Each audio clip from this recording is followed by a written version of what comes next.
আমি খাটে ঘুমিয়ে আছি, আর তখনই আমার ফোনটা বেজে ওঠে। হ্যালো, আসসালামু আলাইকুম। ওয়ালাইকুম সালাম। কি করেন আপনি? আর কোথায় আপনি? ও তারিন, তুমি? আমি তো শুয়ে আছি। কয়টা বাজে? ও শিট! তাড়াতাড়ি কলেজে আসো। বলেই ফোন কেটে দিল। আর আমিও ফোনটা রেখে লাফিয়ে উঠে চলে গেলাম ফ্রেশ হতে। ফ্রেশ হয়ে এসে ডাইনিং টেবিলে গিয়ে বসি। কি রে, এত দেরি করে ঘুম থেকে উঠলি কেন? আর বলিও না, কাল রাতে ঘুম আসে নাই আমার। তাড়াতাড়ি নাস্তা দাও তো। তারপর নাস্তা করেই আম্মুকে বিদায় দিয়ে বেরিয়ে পড়ি। আর রাস্তায় দাঁড়িয়ে আছি রিক্সার জন্য। দাঁড়িয়ে নিজের পরিচয়টা দিয়ে দেই। বরাবরের মতো আমি মোহাম্মদ ওবায়দুর রহমান অন্তর, অনার্স 3য় বর্ষে পড়ি। আব্বু আম্মুর একমাত্র সন্তান আমি। আর সকালে যে কল দিয়ে আমাকে জাগিয়ে দেয় সে আমার ভালোবাসা তারিন, যার সাথে আমার 1.5 বছরের সম্পর্ক। আর বাকিটুকু না হয় গল্পেই জেনে নিয়েন। দাঁড়িয়ে আছি অসহায়ের মতো। শালার ভাগ্য এত খারাপ কেন? একে তো লেট, দ্বিতীয়ত রিক্সাওয়ালা মামারাও নাই। অন্তর, আমি দেখলাম কেউ একজন আমাকে ডাক দিল। দেখলাম সে আর কেউ না, আমার ক্লাসমেট ও হারামি বান্ধবী তানিয়া। তবে শুধু ক্লাসমেট ও বান্ধবী বললে হবে না, অন্য একটা পরিচয়ও আছে, আমার বেস্টুর জিএফ। তবে বন্ধুর জিএফ মানে আমার ক্লোজ ফ্রেন্ড, বলতে গেলে বেস্টিও। কিরে এভাবে দাঁড়ায় আছিস কেন? খুশির ঠেলায় আহার এই বেচারা, ওঠ রিক্সায়। আমিও লাফিয়ে রিক্সায় উঠে পড়ি। তুই না উঠতে দিলেও তোরে লাথি মারি ফেলে আমি রিক্সা নিয়ে চলে যেতাম আর কি। কুত্তা। চুপ কুত্তি। আর মামা রিক্সা চালান, এদের কথা শুনে লাভ নাই। পাবনার পাগলি এতে।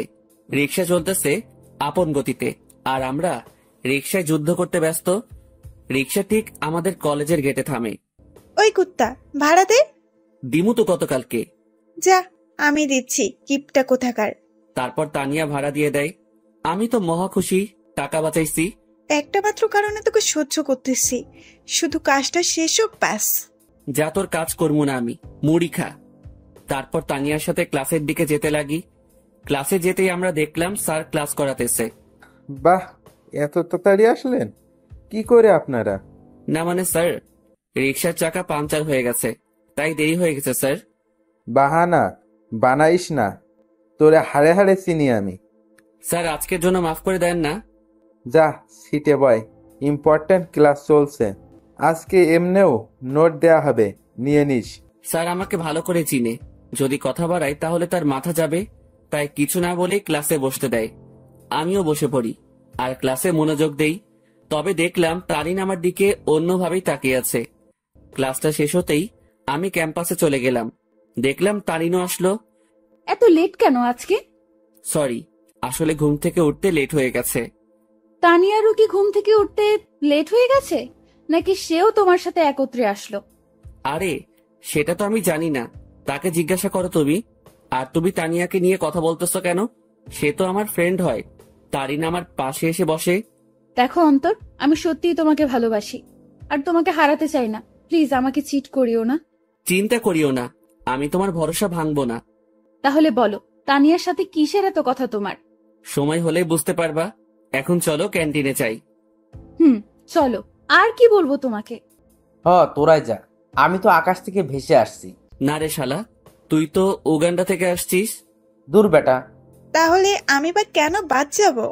চলো চারজনেই ক্যান্টিনে গিয়ে নাস্তা করে নেই। তারপর আমরা ক্যান্টিনে যেতে লাগি। কিন্তু তারিন তানিয়াকে দেখে কিছুটা সংকোচ বোধ করতে লাগলো, কারণ অন্তর আর তানিয়ার মধ্যে কিছু তো একটা চলতেছে, যা থেকে সে বিরত। আমরা সকলেই ক্যান্টিনে গেলাম আর তানভীরকে পাঠালাম নাস্তা আনতে। আর আমরা আড্ডা দিতে ব্যস্ত। কিন্তু তারিন বারবার অন্তরের দিকে তাকাচ্ছে।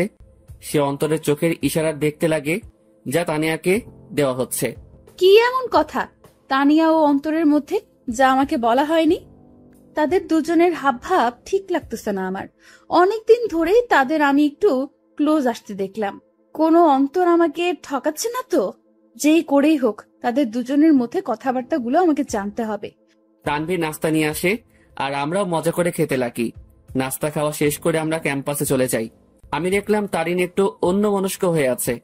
কি হয়েছে তোমার? এইভাবে অন্যমনস্ক হয়ে আছো কেন? কোনো সমস্যা? কিছুই না। আচ্ছা শোনো, চলো না একটু ঘুরে আসি। সরি, তানিয়ার সাথে একটু কাজ আছে আমার, কাল যাব। কেমন? আচ্ছা ঠিক আছে। অন্তর, আজকে আমাদের কি করার কথা ছিল? জানি, চলো। আচ্ছা এভরিবডি, ঠিক আছে, পরে কথা হবে। আমার আর অন্তরের একটা কাজ আছে। ঠিক আছে যাও। আর অন্তর সাবধান শালা। বেশি কথা বলবি তাহলে কিন্তু। আচ্ছা যা শালা মর্গা। আর তানিয়ার খেয়াল রাখবি।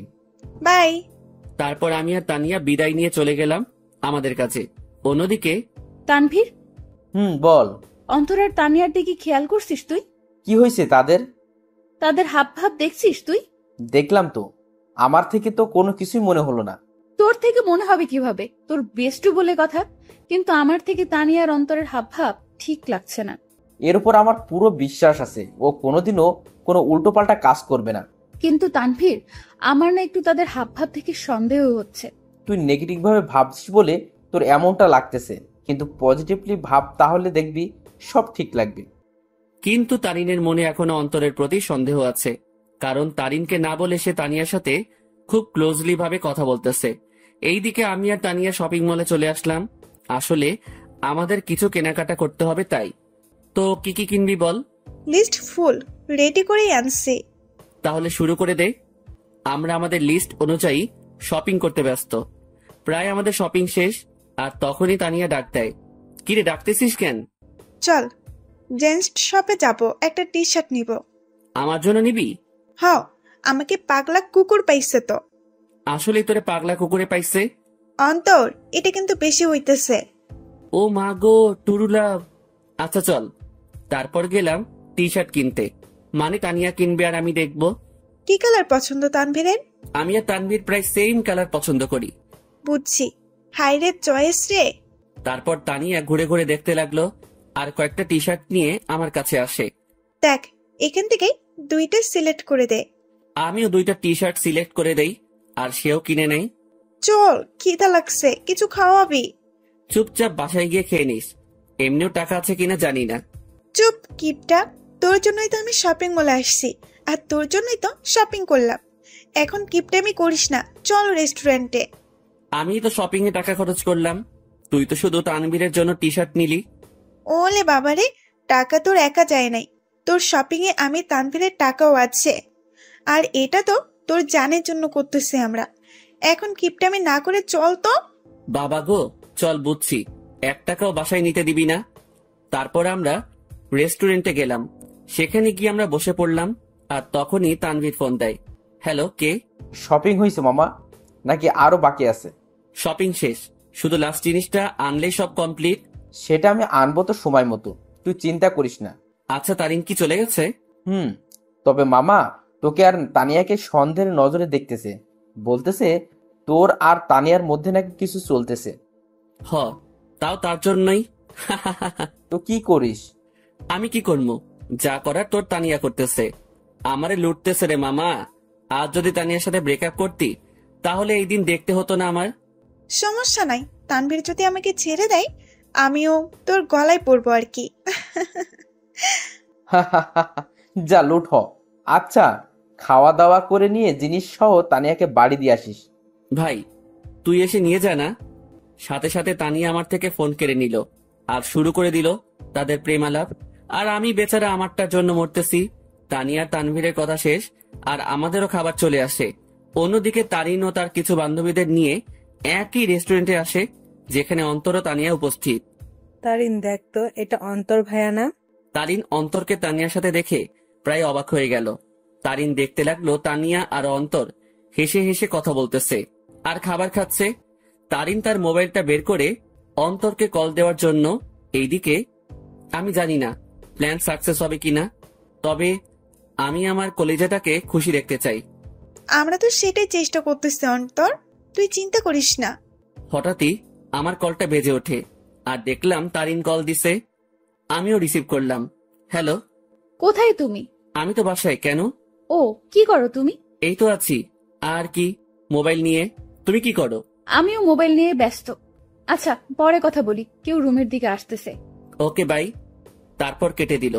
কি বলে সে? আমি কোথায় কি করি এইসব? বাদ দে, তাড়াতাড়ি খাবার খেয়ে নে। অন্যদিকে তারিন অন্তরের মিথ্যা কথা শুনে মুখ চেপে কান্না করতে করতে বেরিয়ে যায়, সাথে তার বান্ধবীরাও। ও কেন আমার সাথে এত বড় প্রতারণা করলো? যদি আমাকে ভালো না বেসে থাকে তাহলে কেন আমার ফিলিংস নিয়ে এইভাবে খেলা করলো সে? আমি কি ওকে ভালোবাসি নাই, নাকি আমার ভালোবাসায় কমতি ছিল? না, এর জবাব ওকে দিতেই হবে। তারিন কোনো মতে তার চোখের পানি ধরে রেখে বাড়ি চলে যায়। এইদিকে, ম্যাডাম চলেন, আজকে এমনিও অনেক কাজ আছে আমাদের।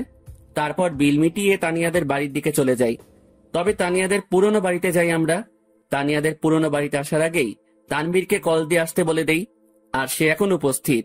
সব নেওয়া হয়েছে তোর? হয়েছে, জাস্ট লাস্ট জিনিসটাই বাকি। মামা, তারিন কিন্তু তোর উপর সন্দেহ করতেছে। সে মনে করতেছে আমার কলিজার লগে তোর চলতেছে। আমাকে কি পাগলে পাইছে? এই সেমরির সাথে আমার চলবো? ভাই রে ভাই, কি জিনিস রে এটা!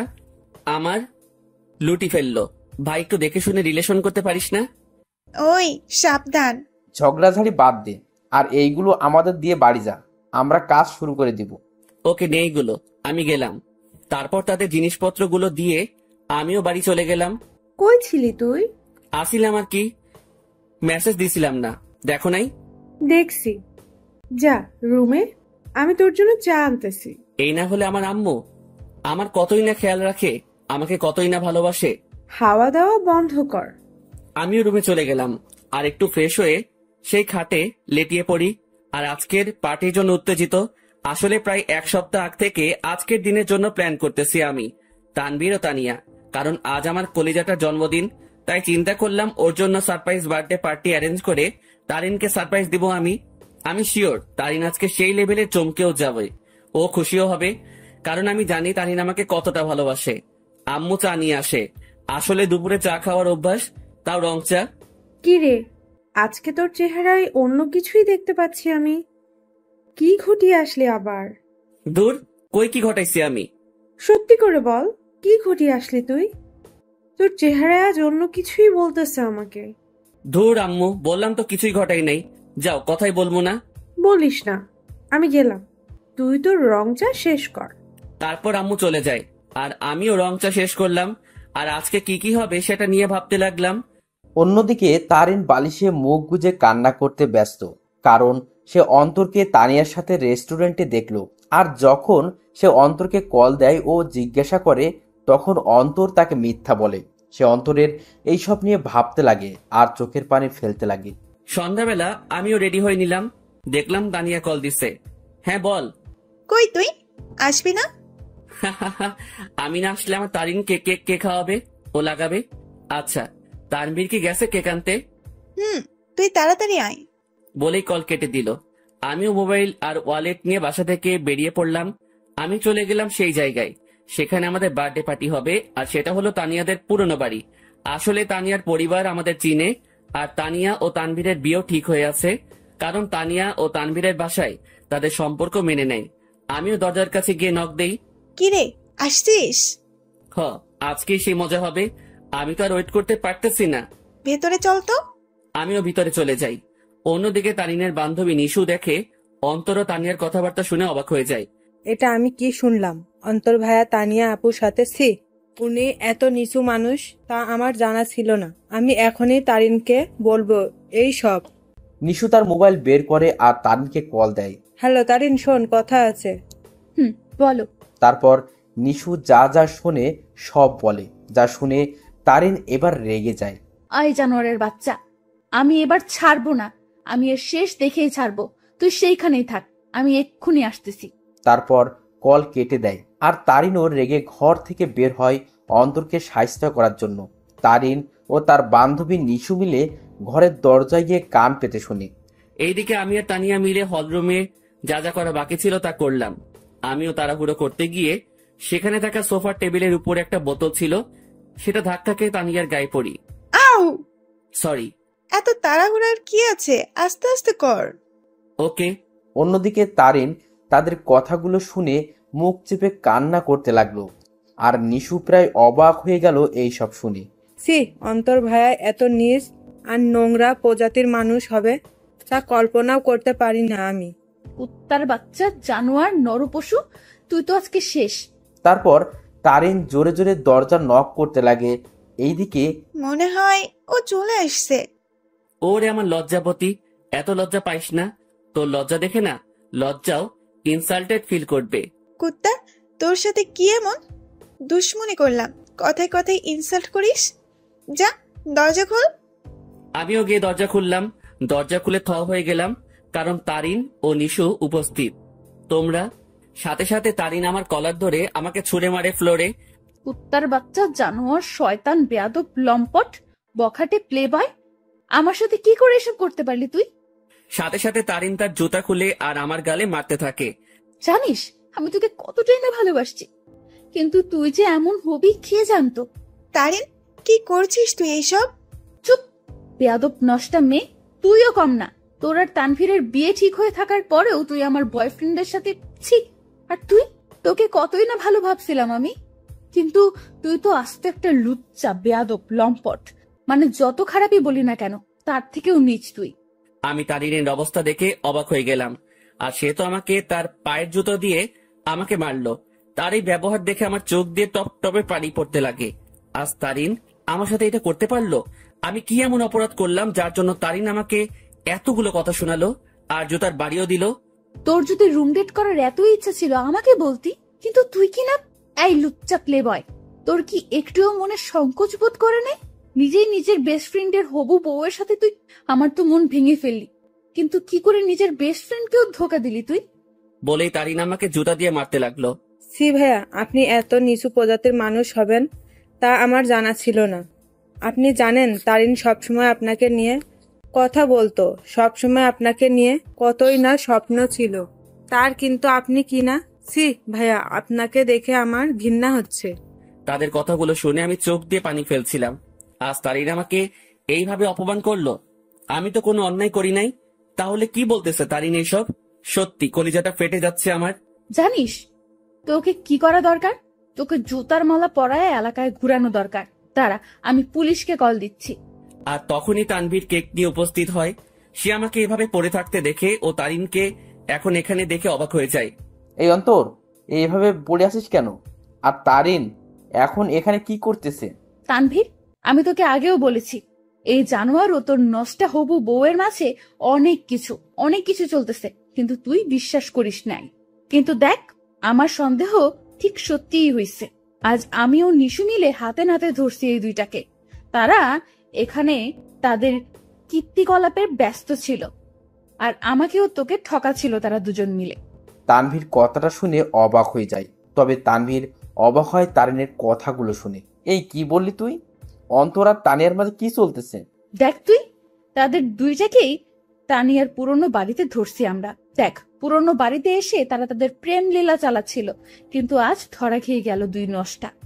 সাথে সাথে তানভীর দিল তারিনকে কষে এক থাপ্পড় খেয়ে তারিন ফ্লোরে পড়ে যায়। দেখলাম তানভীর রেগে আছে। আমিও উঠে তানভীরকে ধরি। অন্তর, ছাড় আমাকে। এই মেয়ে কাকে কি বলতেছে?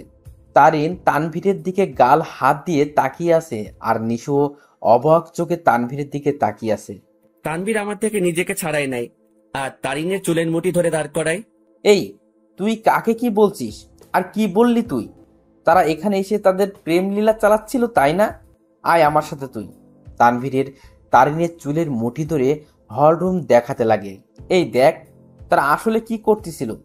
তোর জন্মদিন উদযাপন করার জন্য সে আজ থেকে 7 দিন আগে থেকেই তোকে খুশি করার জন্য আমাকে ও তানিয়াকে নিয়ে প্ল্যান করে। সে তোর হাসি মুখটা দেখার জন্য দেখ কি করছে। চারদিকে ভালো করে তাকিয়ে দেখো। তারিন ভালো করে দেখে পুরো হলরুম দেখে যা সম্পূর্ণভাবে সাজানো। সেখানে বেলুন, জরি কাগজ ও বিভিন্ন কাগজের কারুকার্য দিয়ে সাজানো।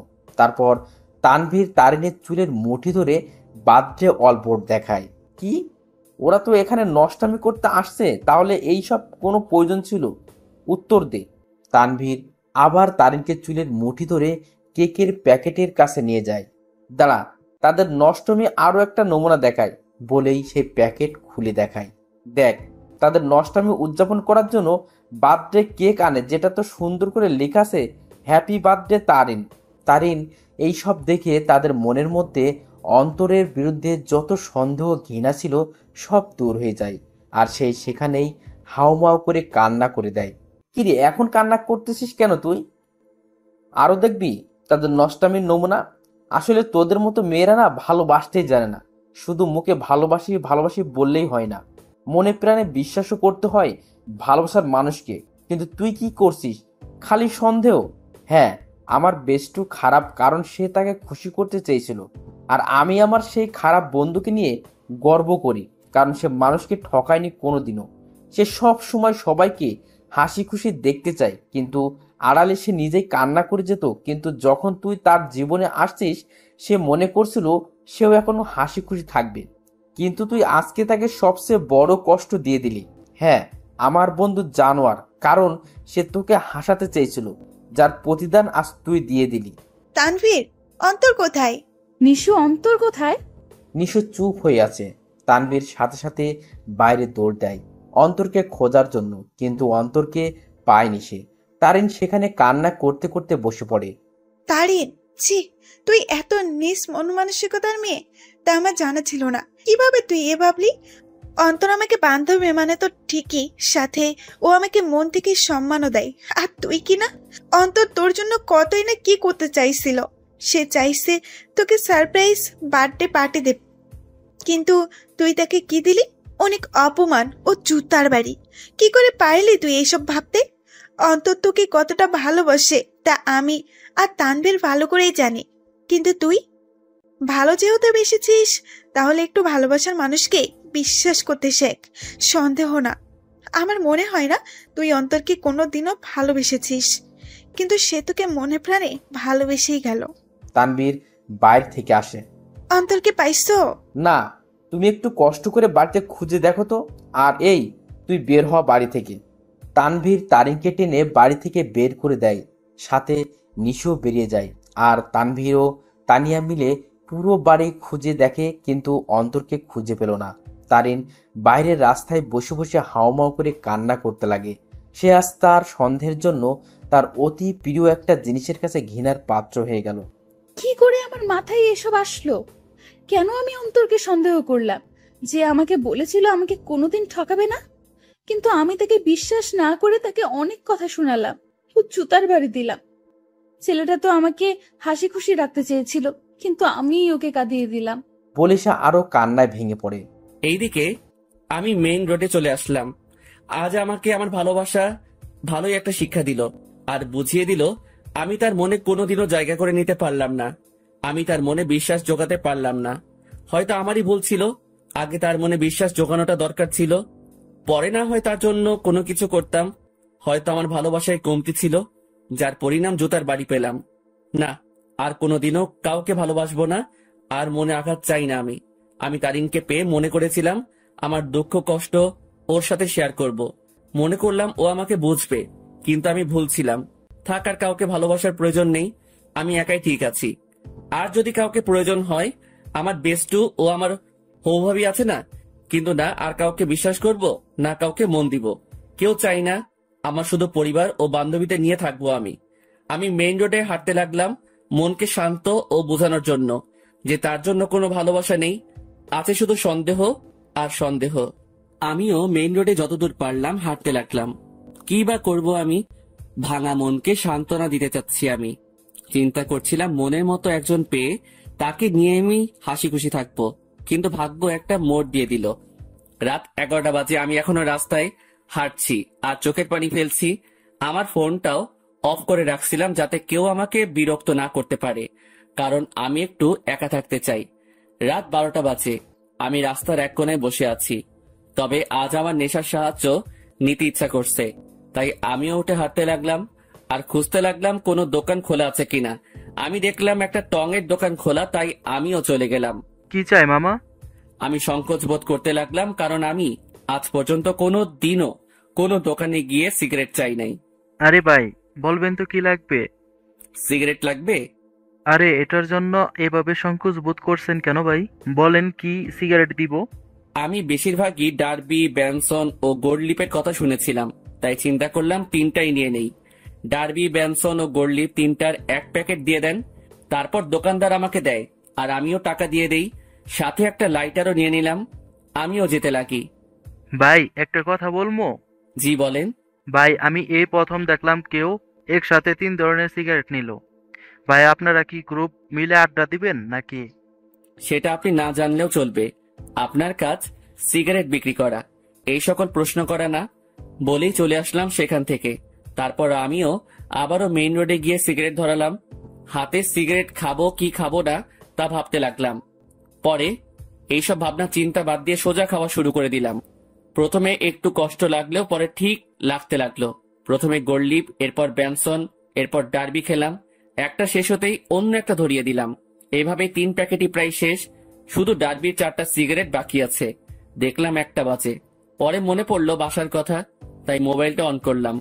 অন করতেই আব্বুর প্রায় 150-র উপরে SMS এবং সাথে সাথে আব্বুর ফোন। হ্যালো, কি রে? কই তুই? ফোন বন্ধ কেন তোর? আরে মোবাইল হঠাৎই বন্ধ হয়ে যায়, এতে আমার দোষ কোথায়? কি রে, তুই রেগে আছিস কেন? কি হয়েছে? আমার ইচ্ছা, আমার লাইফ, আমি যা খুশি করব। ফোনটা রাখো, আর আমি পরে আসবো, একটা পার্টিতে আছি, বাই বলেই কল কেটে দিলাম। এরপর বাকি যে সিগারেট গুলো ছিল সেগুলো একটার পর একটা শেষ করলাম। আমি চাচ্ছি সিগারেটের ধোঁয়া দিয়ে নিজের কষ্টটাকেও উড়িয়ে দিতে। প্রায় 2:30টা বাজে। আমি বাসার দিকে গেলাম। আমি দরজায় টান দিতেই দরজা খুলে যায়, আর আমি বাড়ির দরজা বন্ধ করে দিয়ে রুমে চলে যাই। শুয়ে থাকতে থাকতে ঘুম চলে আসে। অন্তর, অন্তর, আব্বু ওঠ, আর কতক্ষণ ঘুমাবি? সকাল হয়েছে তো। আম্মুর ডাকে আমি উঠে পড়ি। এভাবে কি দেখো তুমি? তোর চোখ লাল হয়ে আছে কেন? ধুর, বোকার মতো কথা বলিও না তো। কাল রাতে আসলাম কয়টায়, আমি ভালো করে ঘুমোতে পারি নাই তো, তাই। আমিও উঠে বাথরুমে ফ্রেশ হতে চলে যাই। সেখানে আমি আয়নায় আমার চোখগুলো দেখতে লাগলাম। আসলে আমার চোখগুলো লাল হয়ে আছে, তবে একটু ভয়ঙ্কর লাগতেছে দেখতে।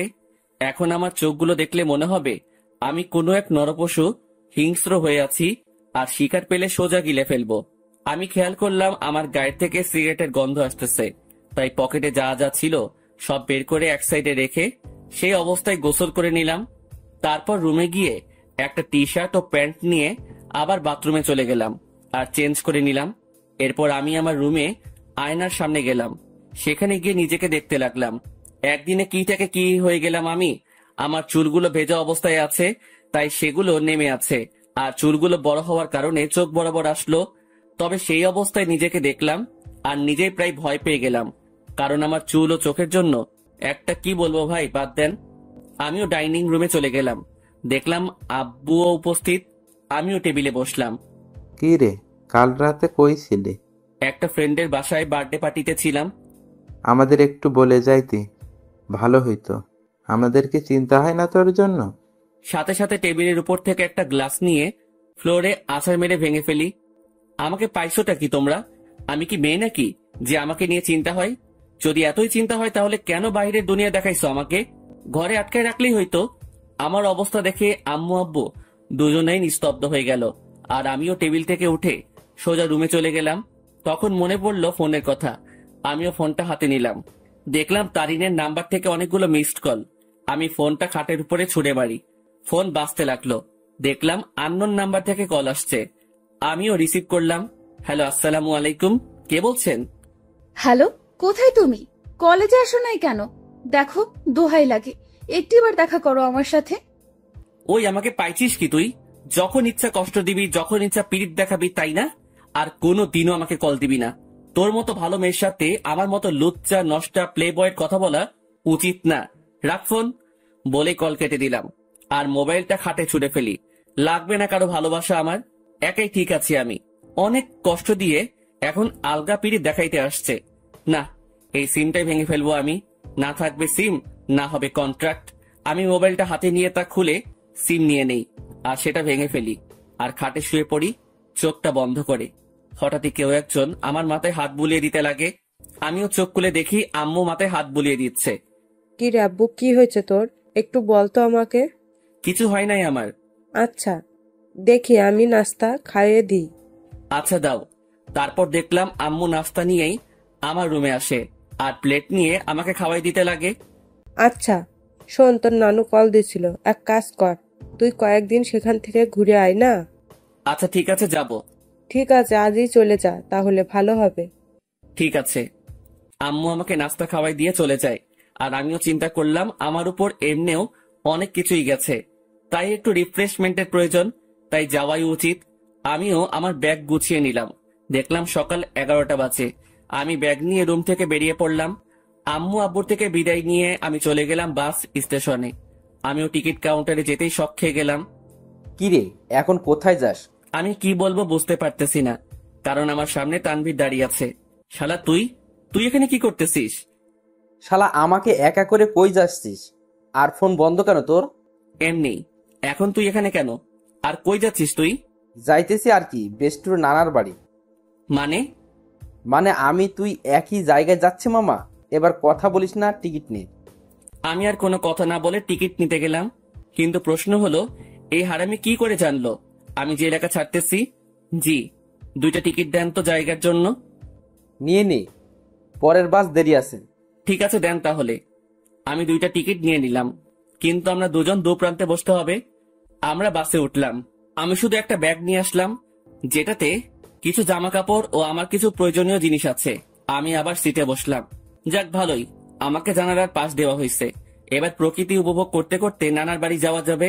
আমি দেখলাম তানভীর, আমি যে শাড়িতে বসলাম সে আমার বাম পাশে শাড়ির আমার সিট বরাবর 3 সিট পর তার সিট। আমি সিটে বসে আছি আর বাস ছাড়ার অপেক্ষা করতেছি। আমি জানালা দিয়ে বাহিরে দেখতে লাগি। এক্সকিউজ মি, এটা আমার সিট, আমি কি এখানে বসতে পারি? আমি কথা শুনে সাথে সাথে তাকালাম। দেখলাম একটা কালো বোরকা পরা একটা মেয়ে এই কথা বলল। কোনটা আপনার সিট? জি, আপনার পাশের সিট আমার। আমি কি এখানে বসতে পারি? পড়ে গেলাম মুসিবতে। আমি কিনা সিট পেলাম, তাও একটা মেয়ের পাশের সিট। হয়তো অনেক ছেলে এই জিনিসটাকে তাদের জন্য সৌভাগ্য মনে করে, কিন্তু আমার জন্য এইসব দুর্ভাগ্য। কারণ আমি অন্য ছেলেগুলোর মতো মেয়ে পাগল না। তবে হ্যাঁ, একজনকে নিয়ে স্বপ্ন দেখেছিলাম, কিন্তু থাক, সে অতীতকে মনে না করাই ভালো। সেটা জাস্ট আমার জন্য একটা দুঃস্বপ্ন ছিল। এই যে মিস্টার, এখন কি বসতে দিবেন? আজব তো, আপনার সিট আপনি বসবেন, এটা নিয়ে তো মাথা খাওয়ার কি আছে? বসেন আপনার সিটে। তারপর মেয়েটা আমার পাশের সিটে বসে পড়ে। তবে আমার একটু আনইজি লাগতেছে। আমি তানভীরকে দেখতে লাগলাম। তানভীরের সাথেও একটা বোরকা পরা মেয়ে বসছে, আর সে তো পিড়িতিরে আলাপ করতে ব্যস্ত। আপু একটা কথা বলি, কিছু মনে করিয়েন না। আপনি যদি আমার বন্ধুর সিটে গিয়ে বসতেন তাহলে একটু ভালো হতো। সরি, পারবো না। আমি আমার সিট ছাড়া অন্য কোথাও বসি না, এটা সম্ভব না। বাপরে বাপ, কি জিনিস রে ভাই!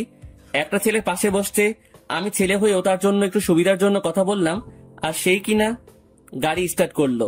গাড়ি চলতে লাগলো আপন শক্তিতে, আর আমিও জানালার বাহিরে তাকিয়ে প্রকৃতি উপভোগ করতে ব্যস্ত। আচ্ছা, যদি কিছু মনে না করেন, আমাকে কি জানালার সিটটা দিবেন? আমি দেওয়া নেওয়া বন্ধ করে দিছি, যেটা নিজের সেটাকে নিয়েই থাকি। আর আমার জানালার সিট পড়ছে, তাই আমি এখানে থাকবো। দিবেন না ভালো কথা, এত অ্যাটিটিউড দেখাচ্ছেন কেন? আমার অ্যাটিটিউড বেশি, তাই দেখাচ্ছি। নাও প্লিজ সাইলেন্ট। কিছুক্ষণ নীরবভাবে বসে বসে বাহিরের প্রকৃতি দেখতে লাগলাম, আর প্রকৃতির বাজেও হারিয়ে যেতে লাগি। আর তখনই তারিনের মিষ্টি হাসিটি মনে চলে আসলো। সাথে সাথে আমি প্রকৃতি থেকে আমার মনোযোগ সরিয়ে নিলাম। কি হলো, শখ খেলেন নাকি? আমি কিছুই না বলে আমার পকেট থেকে মোবাইল আর ইয়ারফোনটা বের করে কানে লাগিয়ে দিলাম, আর গান শুনতে লাগলাম। কিছুক্ষণ গানের মধ্যে মগ্ন ছিলাম আমি, আর তখনই পাশ থেকে খোঁচা দেয়। সমস্যা কি? গান শুনছিলেন? না তো, ব্যাডমিন্টন খেলছিলাম। এত রাগ আর কি আছে?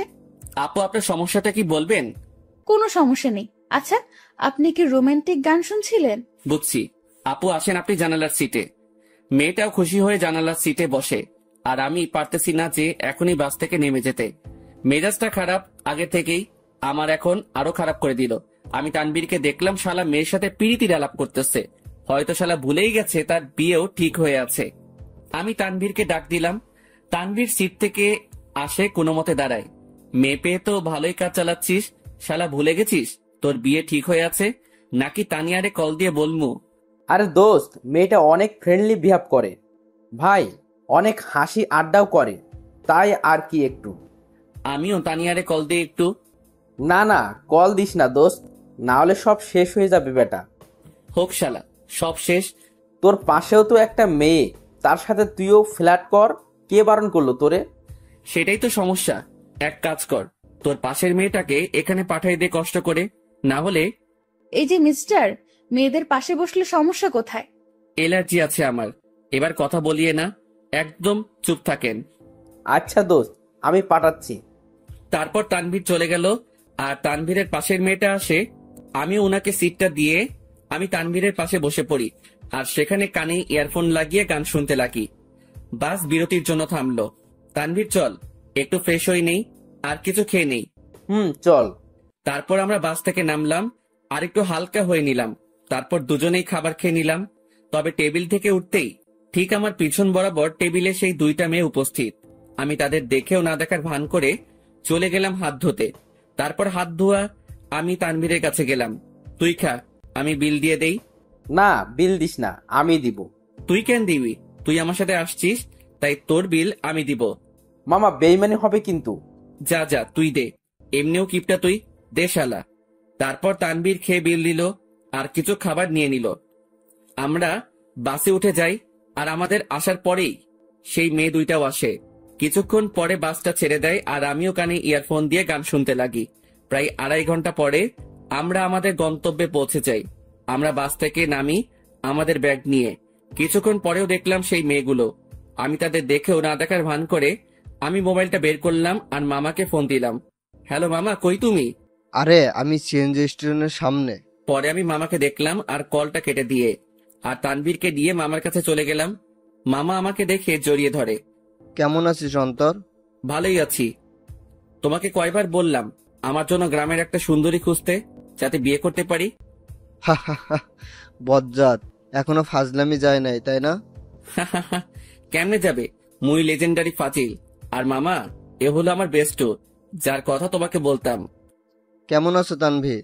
তোমার কথা আমাকে এই ফাজিলটা প্রায় সময় বলে থাকে। জি ভালো, আপনি কেমন আছেন? ভালো। আচ্ছা তোরা চল আমার সাথে। তারপর মামা একটা সিএনজি ভাড়া করে, কিন্তু মামা কাকে যেন খুঁজতে লাগলো। কাকে খুঁজো মামা? আরে আরো দুজন আসবে, আব্বু বলছিল। কি অবস্থা তার শরীরের? ভালোই আছে আব্বু। আর আব্বু বলছিল তার নাকি কোনো বন্ধুর 2টা নাতনিও আসবে, তাদেরও নিয়ে যেতে বলল। ও আচ্ছা। তার কিছুক্ষণ পর মামা কাকে দেখে যেন চলে যায় আমাদের সিএনজির কাছে রেখে। আর কিছুক্ষণ পরে মামার সাথে 2টা মেয়ে আসে। তাদের দেখে আমি অবাক হয়ে গেলাম, কারণ এরা হলো সেই মেয়েগুলো যেগুলো আমাদের সাথে বসেছিল। আমি অবাক চোখে দেখতে লাগলাম। তোরা ওঠ, আমি বাইকে যাই। মামা বাইক আনছো? কেন? মামা তুমি সিএনজি করে চলে যাও, আমি বাইক নিয়ে আসতেছি। ভুলেও না। প্লিজ মামা, অনেকদিন পরে বাইক পাইলাম। কাল চালাস। আর কিছু বললাম না, কারণ মামার সাথে কথা বাড়ায় লাভ নাই। আমি আর তানভীর সিএনজিতে উঠে পড়ি আর পিছে সেই 2টা মেয়েই মজা করে বসে পড়ে। তারপর সিএনজি চলতে লাগে তার আপন গতিতে। আমিও গ্রামের পরিবেশ উপভোগ করতে করতে যেতে লাগি। মামা তার বাইক নিয়ে চলে যায়। আমরা আমার নানার বাড়ি পৌঁছে যাই। আমি দেখলাম নানা ভাই দরজায় দাঁড়ায় আছে। আমি নানা ভাইয়ের কাছে গেলাম আর নানা ভাইকে সালাম করলাম। নানা ভাই, কেমন আছিস? তারপর নানা ভাই আমাকে জড়িয়ে ধরে। আমি তো ভালোই আছি, তবে তোমার খবর জিজ্ঞাসা করবো না, কারণ তোমাকে দেখে পাওয়ারফুল মানুষ মনে হচ্ছে। কি মনে করিস? আমার অনেক শক্তি বলেই তো 80 বছরে বেঁচে আছি। কিন্তু নানা ভাই, আমি তো শুনছি ভালো মানুষ তাড়াতাড়ি মরে আর শয়তান নাকি অনেক বছর বাঁচে। চুপ বেটা, ভিতরে যা। আমারে ধমকায় লাভ নাই নানা ভাই। তারপর তানভীরকে আমার কাছে ডাক দিলাম। নানা ভাই, আমার বন্ধু তানভীর, ও আমার সাথে আসছে। আসসালামু আলাইকুম। ওয়ালাইকুম আসসালাম। আমার বজ্জাত নাতিটা আমাকে নানা ভাইকে ডাকে, তুমিও আমাকে নানা ভাই ডাকতে পারো। জি আচ্ছা। মানিক, অন্তর তোর বন্ধুকে তাদের রুম দেখিয়ে দে। আচ্ছা আব্বু, তোরা আয় আমার সাথে। আমরা দুজন মামার সাথে যেতে লাগি। আসলে নানাদের বাড়িটা বলতে গেলে বড় একতলা বিল্ডিং, যেটা একটু বড় করে বানানো হয়। মামা আমাদের একটা রুমে নিয়ে যায়। এটা তোদের রুম। আর তানভীর, তুমি আমাকে মামা ডাকতে পারো, অন্তর যেমনটা ডাকে আর কি। মামা না, এখন থেকে মামু ডাক মনে। আস্তে আস্তে শুরু করে দিলে। দাঁড়া, তোরে বিয়েটা করায়ে দিয়ে তোর বউয়ের হাতে তোরে শায়েস্তা করবো আমি। আগে নিজের গদি সামলাও। লাস্ট টাইম মামিকে দিয়ে কি করছিলাম মনে আছে নাকি? এবার আগের বারের থেকেও ডাবল হবে। তোরা ফ্রেশ হয়ে হলরুমে আয়, আমি গেলাম। কিরে ভাই, তুই তোর মামারে থ্রেট দিস? আরে বেটা, আসলে আমাদের পরিবারটা একদম ফ্রেন্ডলি, তাই সবার সাথে হাসি মজা করেই থাকি। তোর মতো আমি একটা পরিবার পাইলে হইতো। আমার পরিবার মানে তোরও পরিবার বেটা। এখন কথা না বলে ফ্রেশ হয়ে নে। তারপর তানভীর ফ্রেশ হয়ে নিল। এরপর আমিও ফ্রেশ হয়ে নেই আর দুজনেই হল রুমে যাই। সেখানে আমার মামাতো ভাই শান্ত বসে বসে মামা ও নানা ভাইয়ের সাথে কথা বলতেছে। কিরে শান্ত, কি অবস্থা তোর? শান্ত আমাকে দেখে আমার কাছে চলে আসে। সে 9-এ পড়ে। অন্তর ভাইয়া, কি খবর তোমার? কেমন আছো? ভালো আছি, কিন্তু তোর থেকে আমি এটা আশা করিনি। আমি আবার কি করলাম? তুই নাকি গোপনে বিয়ে করে ফেলছিস। দূর ভাইয়া, কি বলো এইসব তুমি? আমার কথা একটু ভাবলি না? আমি তোর থেকে কত বড়, অথচ বিয়ের দিক দিয়ে ছোট বানাই দিলি। কেমনে পারলি এটা করতে তুই? তোর তো বলছিলাম আমার জন্য মেয়ে খুঁজতে, আর তুই কি না, কাজটা ভালো করিস নাই তুই। দূর ভাইয়া, কে বলেছে তোমারে আমি বিয়ে করছি? আমার বিয়ের বয়স হয়েছে নাকি? আজকালকার পোলাপানগুলো বিশ্বাস নাই, বড় ভাইরে রেখে তারাই গোপনে কাজ সেরে ফেলে। আল্লাহ কোন যুগে আনলা তুমি আমারে? তোদের কথাবার্তা শেষ হলে নাস্তা কর। ও মামি, তোমার জামাই আমাকে বাস স্টেশনে মারছে। নাউজুবিল্লাহ, কিরে বেটা, আমি তোরে কই মারলাম? এই, তুমি অন্তরের গায়ে হাত দিছো? অন্তর আসতে না আসতেই কি মামারে এভাবে মারবি নাকি? তোর জ্বালায় আর বাঁচমু না আমি। আব্বুরে আগেই বলছিলাম এই শয়তানটা যদি আসে আগেই আমাকে বলে দিতে, যাতে বনবাসে ভাগতে পারে। মামার কথা শুনে সবাই হেসে দিল। নানা ভাই, নানু কই? কি আমার উপর রাগ নাকি নানু? হ্যাঁ, তার আদরের ছেলেরে কষ্ট দিবি আর সেই মনে হয় তোরে এমনি এমনি ছাড়ি দিব? কিছু মনে হয় বলতে হবে। তো নানু তার রুমে, আসলে শরীর একটু অসুস্থ তো, তাই রুম থেকে কম বের হয়। আচ্ছা, তাহলে আমি দেখা করে আসি। তারপর আমি নানু রুমের দিকে যেতে লাগি। নানু রুমের দিকে যেতেই আমি কিছু কথাবার্তা শুনতে পেলাম। নানু, আমি অনেক বড় ভুল করে ফেলেছি নানু। এখন ও আমাকে দুই চোখেই দেখতে পারে না। তুমি চিন্তা করিও না, আমাকে নানু ডাকছো না, আমি সব সামলে নিব। তুমি কান্না থামাও। আমি বুঝতে পারলাম নানু রুমে অন্য কোনো মহিলা বা মেয়ে আছে। তবুও এটা ফ্যাক্ট না আমার জন্য। আমি যেহেতু আসছি তাই দেখা করবই, কারণ নানু আমাকে ইগনোর করবে না। তার কাছে আমি আগে, বাকি সবাই পরে। নানু, দরজা খুলে যায়। আর দেখলাম নানু দরজা খুলে নানু আমাকে জড়িয়ে ধরে। কেমন আছো নানু? ভালো, তুই কেমন আছিস? আমি তো ভালোই। আয় ভিতরে আয়। আমি নানুর সাথে ভিতরে গেলাম। আমি ভিতরে যেতেই দেখলাম আমাদের সাথে বোরকা পরা যে দুইটা মেয়ে আসছিল তারা রুমে উপস্থিত। নানু ভাই, বয় তুই। বোরকা পরা দুটো মেয়ে বলল, আচ্ছা নানু, আমরা যাই, পরে কথা বলবো আপনার সাথে। ঠিক আছে, যাও, আর চিন্তা করিও না, আমি সামলে নেব। কান্না করিও না, কেমন? তারপর রুমে থাকা দুইটা মেয়েই চলে যায়। নানু মেয়েগুলোকে আর কান্নাকাটি করতেছিল কেন? আর বলিস না, একটু পারিবারিক সমস্যা, তাই আর কি। তো নানু ভাই, অবশেষে তোকে দেখলাম আমি। এবার শান্তিতেই মরতে পারবো আমি। নানু, কি উল্টাপাল্টা কথা বলো তুমি? এই সব বলা বাদ দাও তো। আচ্ছা নানু ভাই, বাদ দিলাম। এখন এটা বল, কেমন আছিস? আমি তো ভালোই আছি। তা তো দেখতেই পারতেছি, মনে অনেক কষ্ট নিয়ে সকলের সামনে ভালো আছিস দেখছি। মানে? কিছু না, বাদ দে। আমি নানুর সাথে নানুর রুমেই অনেকক্ষণ যাবৎ কথা বলি। অন্তর, একটা কথা শোন। জি নানু, বলো। মানুষ মাত্রই ভুল, তাই ভুল করবে, তাই বলে তাকে ক্ষমা করে দেওয়াই ভালো। কথাটা ঠিক বুঝলাম না নানু। আচ্ছা থাক, যা, রাত হইছে, খাবার খেয়ে নে। তুমি খাবা না?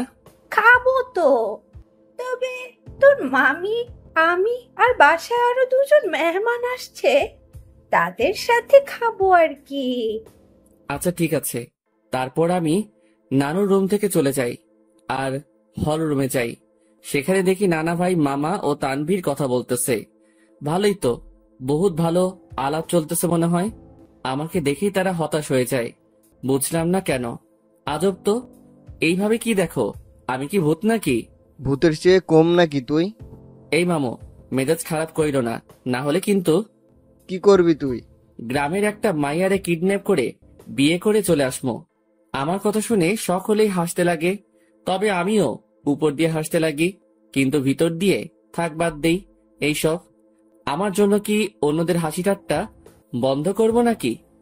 মামি আমাদের খাবারের জন্য ডাক দিল, আর আমরাও চলে গেলাম খাবার খেতে। ভাই, শীতকাল, গায়ে আমার কোট আছে, তারপরেও একটু শীত লাগছে। রাতের খাবার খেয়ে নিলাম আমরা। আমিও চিন্তা করলাম রাতের বেলা একা একা হাঁটার।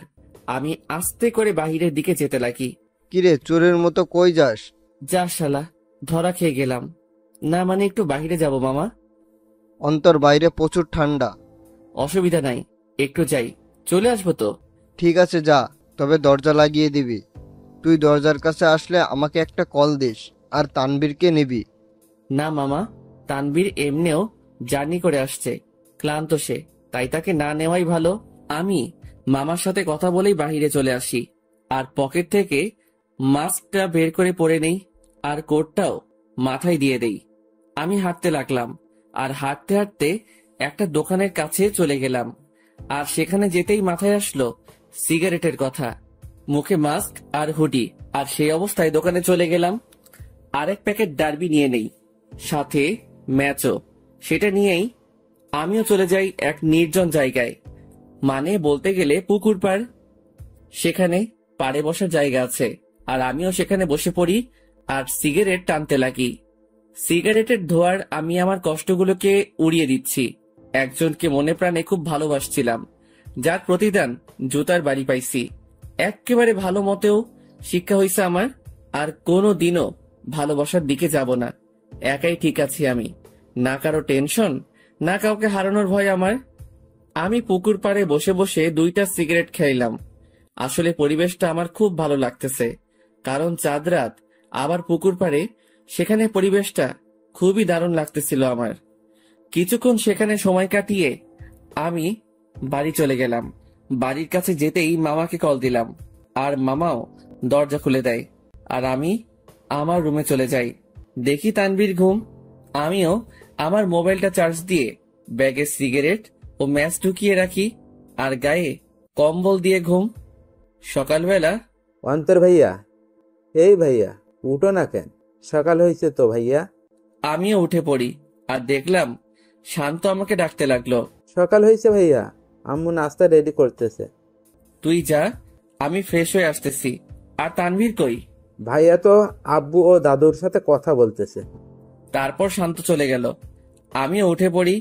হঠাৎই আমার জানালার দিকে চোখ গেল, আর সেখানে দেখে মনে হচ্ছিল কেউ আমাকে দেখতেছিল। আমিও চলে গেলাম ফ্রেশ হতে।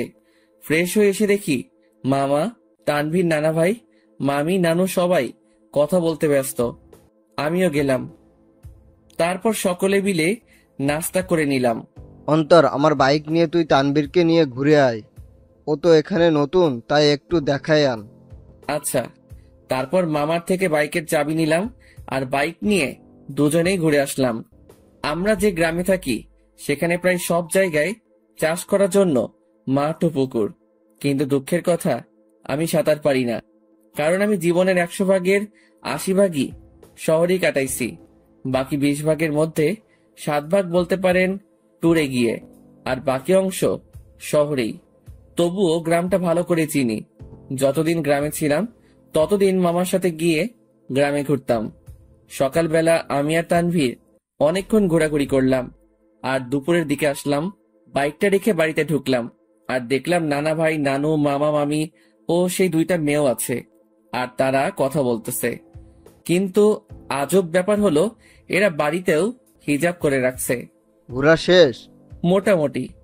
আমি রুমে চলে যাই, কিন্তু বারবার সেই মেয়েগুলোর প্রতি কেন যে আকর্ষণ লাগতেছে কে জানে। তবে ইচ্ছা তো করতেছে হুজুরনিগুলোর চেহারা দেখতে, কিন্তু ডাইরেক্ট বলা তো মুসিবত। থাক, পরে সেটা ব্যবস্থা হবে আর কি। আমি রুমে গিয়ে ব্যাগ থেকে কিছু কাপড় বাহির করলাম, আর চিন্তা করলাম গোসল করব। কিন্তু মনে পড়লো এখানে তো পানির হিটার নাই যে ডাইরেক্ট বাথরুমে যাবো, সুইচটা ক্লিক করবো আর গরম পানি পামো। পড়লাম আরেক মুসিবতে। কেমনটা লাগে। ধুর, মামিকে বলবো গরম পানি করে দিতে। আমি যখনই রুম থেকে বের হব তার আগেই মামি উপস্থিত। উইথ গরম পানি।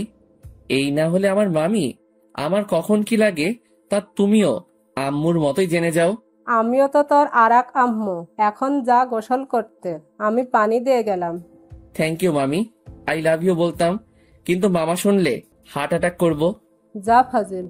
মামি চলে গেল আর আমিও মনের সুখে লুঙ্গি আর তোয়ালে নিয়ে চলে গেলাম গোসল করতে। গোসল শেষ করতেই আমিও রুমে আসলাম। লুঙ্গি পরা আছে, বলা যায় না কখন কোথায় খুলে যায়। জীবনে দুইটা, কখন কোথায় খুলবে তা কেউ বলতে পারে না। এক হলো কপাল, দুই হলো লুঙ্গি। আমার মনে হলো কেউ আমাকে দেখতেছে। আমিও জানালার দিকে তাকালাম, কিন্তু কেউ নাই। ভাই বলা যায় না কখন কে এসে দাঁড়ায় থাকে, তাই প্যান্ট আর টি শার্ট বাথরুমে চলে গেলাম আর সেখান থেকে চেঞ্জ করে আসলাম। আমি রুম থেকে বের হতেই এক হুজুরনি আমার সামনে এসে পড়ে। আমিও এড়িয়ে চলে যেতে লাগি। আর বাহিরে বাড়ির আঙিনায় রোদের মধ্যে দাঁড়ায় অনেক ঠান্ডা লাগতেছিল ভাই। বিশ্বাস করেন, শীতকালে শরীর ভিজা অবস্থায় কেউ গায়ে একটা ফু দেয় না, তা ব্রেকআপের চেয়ে কষ্টকর লাগে। তো আপনি এই বাড়ির লোক, তা আমাকে আগে বলতে পারলেন না? খালি খালি টেনশনে ছিলাম আমি। আমি পিছনে তাকালাম, কিন্তু চেহারা না দেখায় বুঝতে পারলাম না কে কোনটা, মানে কে কোন বোরকাওয়ালি। আমি কি জানতাম আপনি এখানে আসবেন? আজাইরা কথাবার্তা বলিয়েন না, এইসব আমি পছন্দ করি না। এত অ্যাটিটিউড ভালো না। আমি বুঝতে পারলাম এটা সেই বকবক রানী যেটা বাসে আমার মাথা খাইছে। আচ্ছা, এখানেও মুখ ঢেকে রাখলেন সেটা বুঝলাম না। আসলে এটাই তো আমাদের বাড়ির নিয়ম। পরপুরুষের সামনে আমরা চেহারা দেখাই না, তবে স্বামীকে দেখানো যাবে, এই নিয়ম আছে। আচ্ছা, আপনি কি ম্যারিড? না, আপনি? আমি ম্যারিড। তো আপনার ওয়াইফকে না আনবেন? বন্ধুকে আনলেন কেন? ও ওর বাবার বাড়িতে গেছে। তবে একটা জিনিস আমি খেয়াল করলাম, মেয়েটা এমন ভাবে কথা বলতেছে মনে হয় সে আমার সম্পর্কে জানে, ও আমাকে চিনে। তাছাড়াও তার ভয়েসটা একটু একটু মাথা খাচ্ছে আমার। আচ্ছা, আপনি থাকেন কোথায়? সরি, বলা যাবে না। আচ্ছা, লাগবে না। আমি খেয়াল করলাম মেয়েটা আমার সাথে কথা বলতেছে তো ঠিকই, মানে তার কথার মধ্যে আমি অন্য একরকম কিছু পাচ্ছি। মামি আসে আর আমাদের খাবারের জন্য ডাক দেয়। আমিও চলে যাই। সেখানে দেখি মামা, তানভীর, নানা ভাই উপস্থিত ও তারা বসে বসে কথা বলতেছে। কিসের এত আলাপ তোমাদের? মনে হয় কোনো বড় ধরনের গন্ডগোল পাকানোর প্ল্যান চলতেছে তোমাদের। বিয়ের? কি? কার বিয়ে? কখন? কোথায়? কোন টাইমে? দাওয়াত দিছে তো? আমি কিন্তু যাবো। শালা তোর অভ্যাস চেঞ্জ হইল না। আরে বেটা, ফ্রি খাবার কেমনে মিস করবো বেটা? ও মামা, বলো না কার বিয়ে? আমি বিরিয়ানির চান্স মিস করতে চাচ্ছি না। তোর বিয়ে? কি? এবার খা নিজের বিয়ের বিরিয়ানি। মেজাজটা এখন 440 হয়ে গেল কিন্তু। আরে তোরা থাম তো। তারপর সবাই মিলে দুপুরের খাবার খেয়ে নিলাম। অন্তর, আজকে একটু বাজারে যাব, কিছু কিনতে হবে, তুই যাবি? আচ্ছা, গেলাম আর কি, সাথে তানভীরকেও নিয়ে নিব। আচ্ছা ঠিক আছে। অন্তর, আপুর সাথে কথা বলেছিলি? সকালে বলছিলাম, যখন তানভীরকে নিয়ে বের হয়েছিলাম তখন আম্মু কল দিছিল। আচ্ছা শোন, তোরা বাজারে যাবি ভালো কথা, আমার ওষুধ আনতে ভুলিস না। জি আব্বু। তবে আমি যাব না রে, আমার একটু শরীর খারাপ লাগতেছে। আচ্ছা ঠিক আছে, তুই রেস্ট নে, আমি আর মামা যাব। তো মামা কখন যাবা? এই বিকাল করেই যাব। আচ্ছা। তারপর আমি আমার রুমে চলে গেলাম। সেখানে গিয়ে কিছুক্ষণ রেস্ট করে নিলাম। বিকেলবেলা আমি মামার সাথে বাজারে যাওয়ার জন্য রেডি হচ্ছি। আসলে কোট নিয়ে নিচ্ছি, যাতে যদি আসতে দেরি হলেও ঠান্ডা সহ্য করতে না হয়। মামা বাইক নিয়ে দাঁড়ায় আছে, আমি বাইকে বসলাম। কিরে, বাইক চালাবি? না মামা, তুমি চালাও। তারপর মামা বাইক চালাতে লাগে আর আমিও বাইকে বসে আছি। বাইক চলতেছে আপন গতিতে আর আমি বাইকে চড়তেছি আর গ্রামের প্রকৃতি উপভোগ করতে ব্যস্ত। কিছুক্ষণ পরে আমরা বাজারে চলে আসি। মামা আমাকে নামিয়ে একটা জায়গায় বাইকটা রেখে আসে। আচ্ছা মামা, কি কি নিবা বাজার থেকে? ভাগিনা, অনেকদিন পরে আমাদের বাড়িতে আসছিস, সাথে তোর বন্ধু তানভীরকে নিয়ে আসছিস, তাই আব্বু আম্মু বলেছে তোদের দুজনের জন্য কিছু নিতে। মামা, কিছু লাগবে না আমাদের, তোমার অন্য কাজ থাকলে সেটা করো। আরে আই তো তুই। মামা আমাকে টেনে নিয়ে যায় আর একটা পাঞ্জাবির দোকানে নিয়ে যায়। সেখানে আমি দাঁড়াই আছি আর মামা দোকানদারের সাথে কথা বলতে ব্যস্ত। অন্তর, এদিকে আয় তো। আমি মামার কাছে গেলাম। দেখ তো পাঞ্জাবিটা পছন্দ হয় কিনা। মামা আমাকে লাল কালারের পাঞ্জাবি দেখালো। মামা, লাল কেন? আমার তো বিয়ে না। বিয়ে হোক আর না হোক, কিন্তু এটা আমার পছন্দ হয়েছে, আর আমি চাই বিয়েতে এটা তুই পরবি। তবে ভাগিনা, এটাতে তোরে বেশ মানাবে। আচ্ছা, তোমার পছন্দ হয়েছে তাহলে নাও। তারপর মামা পাঞ্জাবিটা নিয়ে নেয় আর আমাকেও বলে তানভীরের জন্য একটা পাঞ্জাবি দেখতে। আমিও তানভীরের জন্য একটা পাঞ্জাবি দেখি আর মামাও সেটা কিনে নেয়। হয়েছে মামা, এবার খুশি? এমন ভাবে কথাগুলো বললা মনে হয় আমাকে বিয়ে করানোর প্ল্যান করে আছো। সেটাই তো। কি? না মানে সেটাই তো, যাতে তোকে একটা বিয়ে করাই দিতে পারি। ধুর মামা, আপাতত একটু শান্তি দাও আমারে। বিয়ে করলে তো তোমার মতো হাল হবে আমার। আচ্ছা চল। আমি মামার সাথে যেতে লাগি।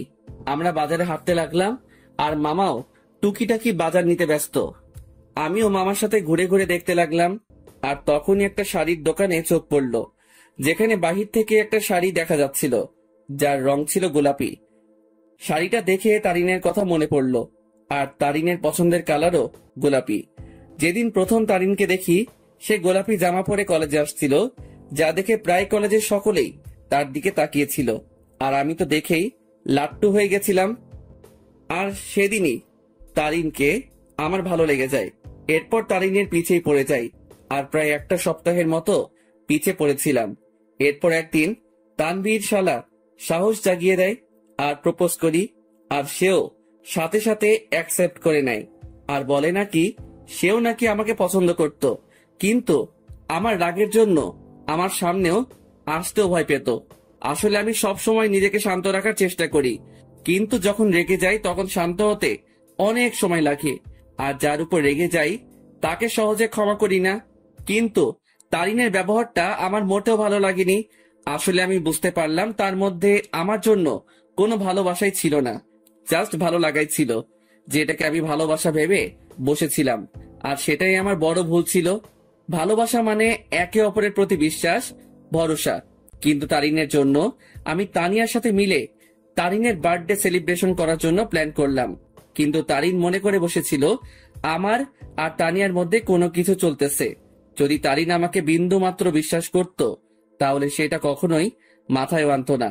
কিন্তু তারিনের মনে ভালোবাসা ছিল না, তাই সে আমাকে তানিয়ার সাথে মিশতে দেখে সন্দেহ করতে লাগলো। আমি মনে করেছিলাম তারিনকে তার বার্থডে পার্টির সারপ্রাইজ দিব, কিন্তু সেই আমাকে বড় ধরনের সারপ্রাইজ দিয়ে বসে আছে। তার জন্য আমি একটা সপ্তাহ শান্তিতে ঘুমাতে পারি নাই, কারণ আমি তারিনের জন্য তার পছন্দের জিনিসগুলো কিনতে আনতে ব্যস্ত। কারণ আমি তারিনকে খুশি দেখতে চাই। তার জন্য এত কিছুই করে শেষমেশ জুতার বাড়ি ও মিথ্যা অপবাদ পেলাম। সে না জেনেই আমাকে এভাবে আঘাত করলো। যদি তার মনে আমার জন্য বিন্দুমাত্র ভালোবাসা থাকতো, তাহলে সে আমাকে সন্দেহ না করে আমার প্রতি বিশ্বাস রাখতো।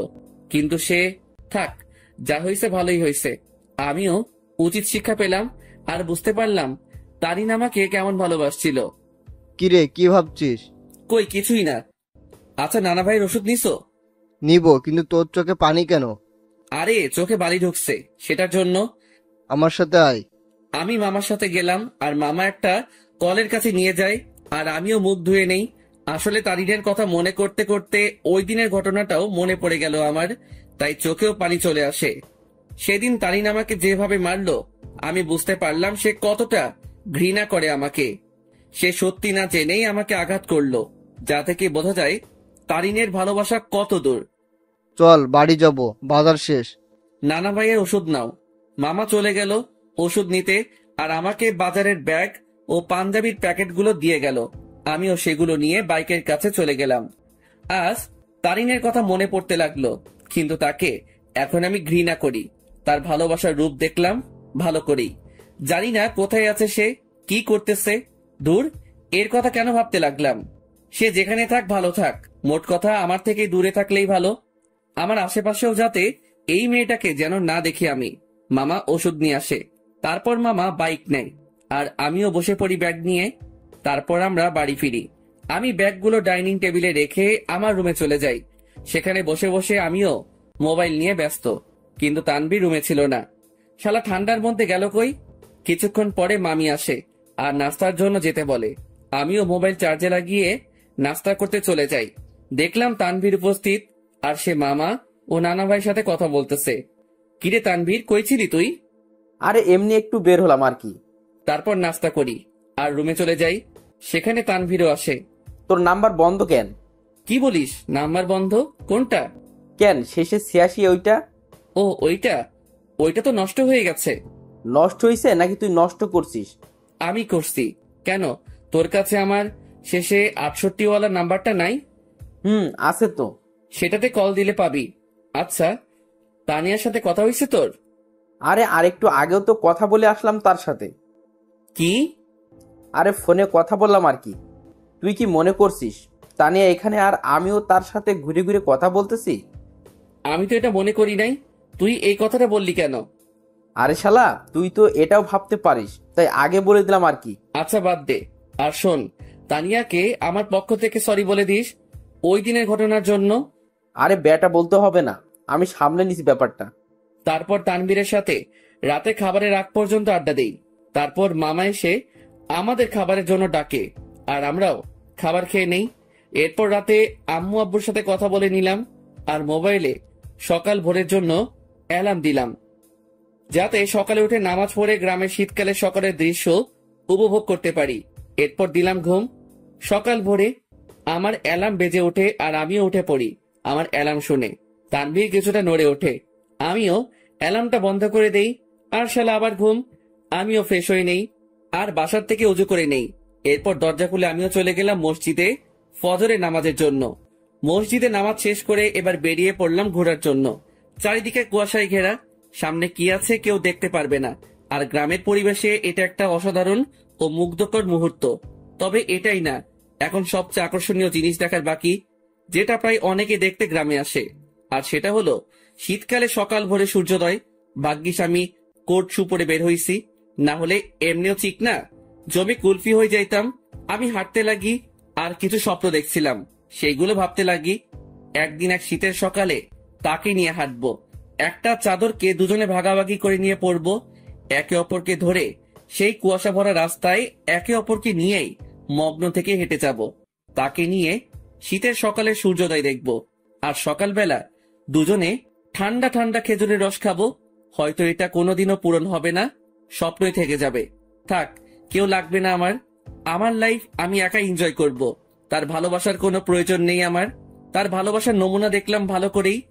যার মধ্যে আমার জন্য বিন্দুমাত্র বিশ্বাস নেই, সে কি করে আমাকে ভালোবাসবে? ভালোবাসার মধ্যে বিশ্বাসের অবদান বেশি, কারণ একে অপরের প্রতি বিশ্বাসী ভালোবাসাকে আরো বাড়িয়ে তোলে। সূর্যোদয় শুরু হয় আর আমিও রাস্তায় দাঁড়িয়ে দেখতে লাগি। পকেটে হাত দেওয়া অবস্থায় সেই মুগ্ধকর দৃশ্য দেখতে ব্যস্ত আমি। সূর্যোদয় শেষ আর কুয়াশাও আস্তে আস্তে দেখা যেতে লাগে আর শেষ হতে লাগে। তাই আমিও চিন্তা করলাম, শীতের সকাল, দেখি যদি কোনো চায়ের দোকান পাই তাহলে এক কাপ গরম চা খাওয়া যায়। আমিও হাঁটতে লাগি আর ভাগ্যক্রমে একটা চায়ের দোকানও পেয়ে গেলাম। আমিও সেখানে যাই। এক কাপ চা দেন তো। জি দিচ্ছি, বসেন। আমি বসে আছি আর পকেটে হাত, কারণ হাত প্রায় ঠান্ডা হয়ে আসছে। এখন যদি তানভীরের পাশে থাকতো তাহলে আমার এই ঠান্ডা হাত তার পিঠে ঢুকাই দিতাম। প্রতি শীতেই সালারে এই চাকা দেই আমি।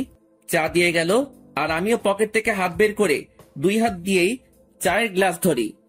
চায়ের গ্লাসের তাপ দিয়ে হাত গরম করতেছি আর একটু একটু চুমুক দিচ্ছি চায়ে।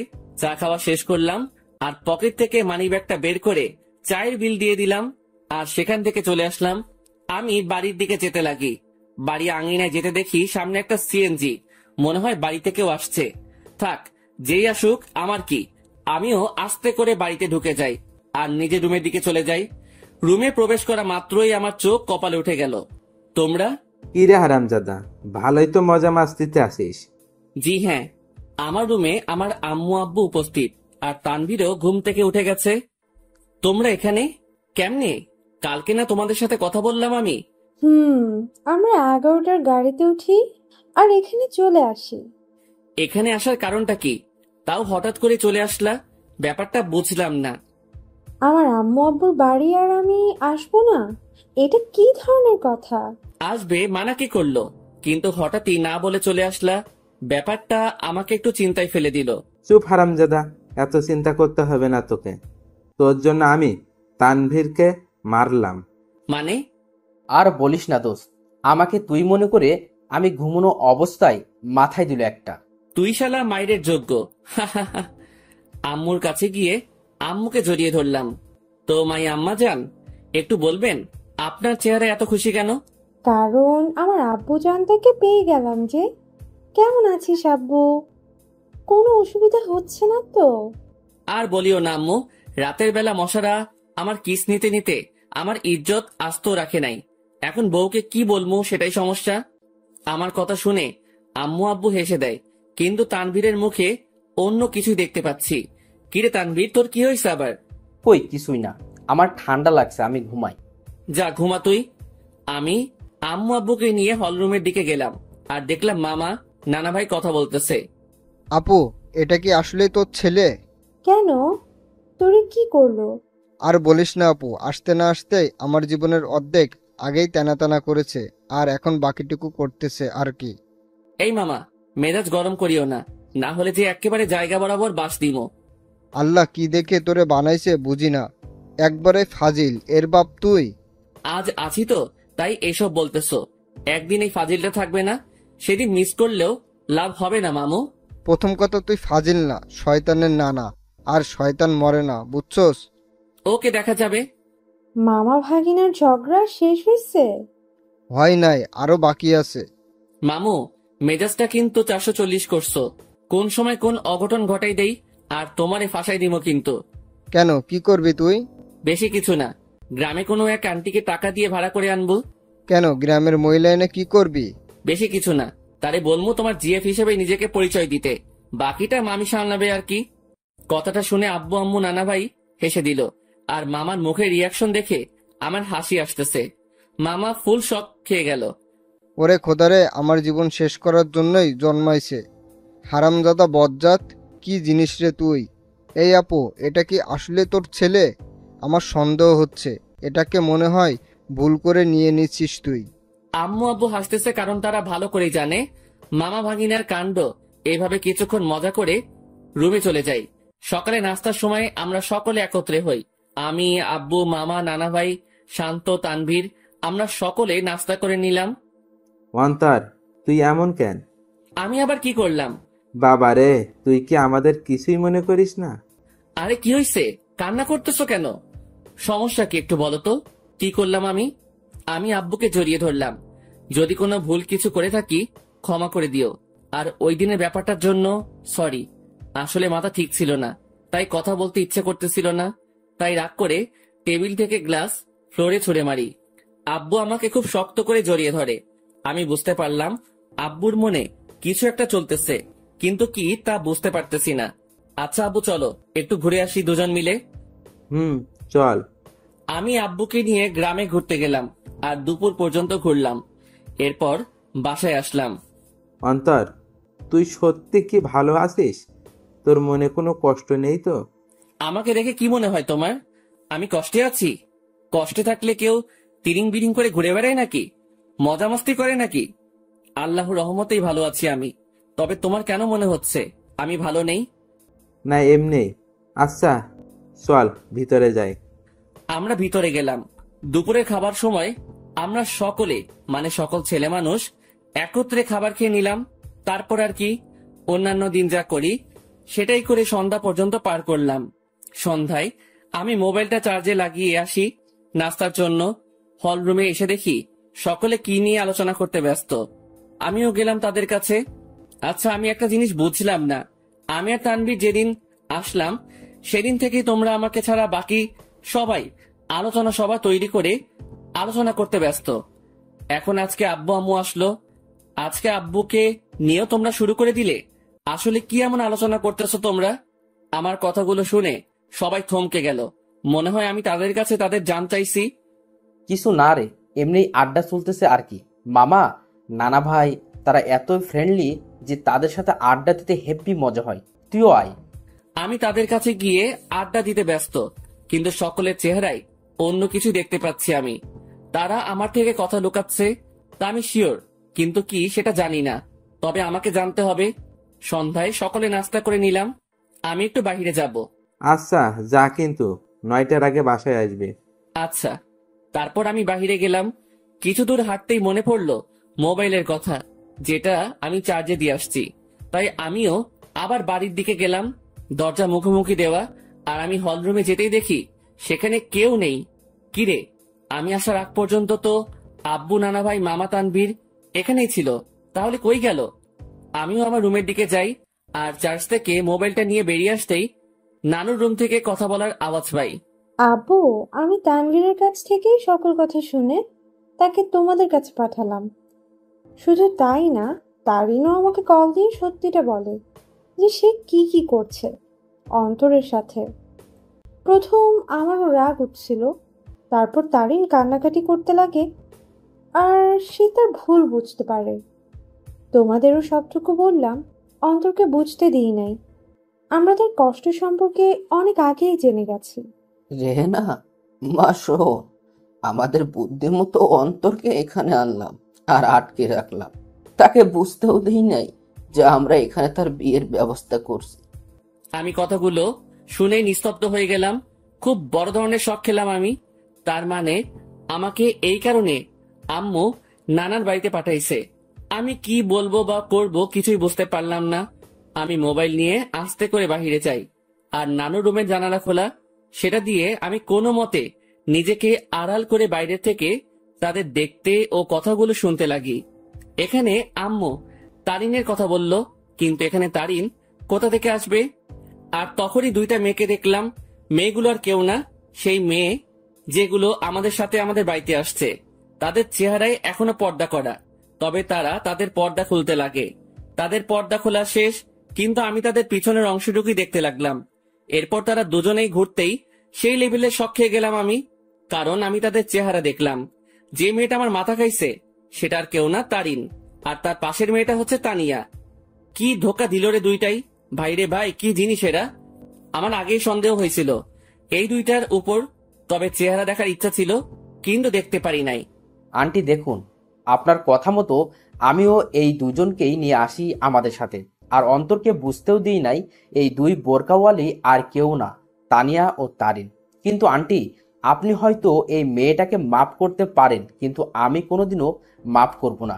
এই মেয়েটা আমার বন্ধুটার মনে গুরুতরভাবে আঘাত করেছে, আর আমি চাই না এই মেয়েটা অন্তরের জীবনে আর আসুক। কিন্তু আপনার কথা রাখার জন্য আমি একে আমাদের সাথে নিয়ে আসি। শালা তানভীরও আমার সাথে 2 নাম্বারই করলো। সে আমাকে গোপনে হলেও তো আমাকে বলতে পারতো, কিন্তু শালাও বেইমানি করলো। তানভীর প্লিজ, আল্লাহর দোহাই লাগে, আমাকে মাফ করে দাও। আমি সত্যিই অজান্তে এমনটা করছি। আমি অন্তরকে হারাইতে চাই না। প্লিজ আমার অন্তরকে ফিরিয়ে দাও। কথা দিচ্ছি আর এমন হবে না, কোনোদিনও না। এই, তুমি এভাবে কথা বলতেছো কেন? তারিন তো তার ভুল বুঝতে পারছে, তাহলে কেন ওকে কথা শোনাচ্ছ তুমি? তুমি কি ভুলে গেছো এই মেয়েটা কি অপবাদ দিয়েছিল তোমাকে ও অন্তরকে? আর ভুলে গেলেও কিভাবে অন্তরকে জুতার বাড়ি দিচ্ছে? এই মেয়ে ক্ষমার যোগ্য না। তানভীর বাবা শোন, আমি জানি আমার ছেলেটার সাথে কি করলো তারিন, কিন্তু সে তো তার ভুল বুঝতে পারলো। আর আমি আমার ছেলেকে চিনি ভালো করে, সে নিশ্চয়ই তারিনকে ক্ষমা করে দিবে। কিন্তু আন্টি, আমার মনে হয় না অন্তর এই মেয়েটাকে ক্ষমা করবে।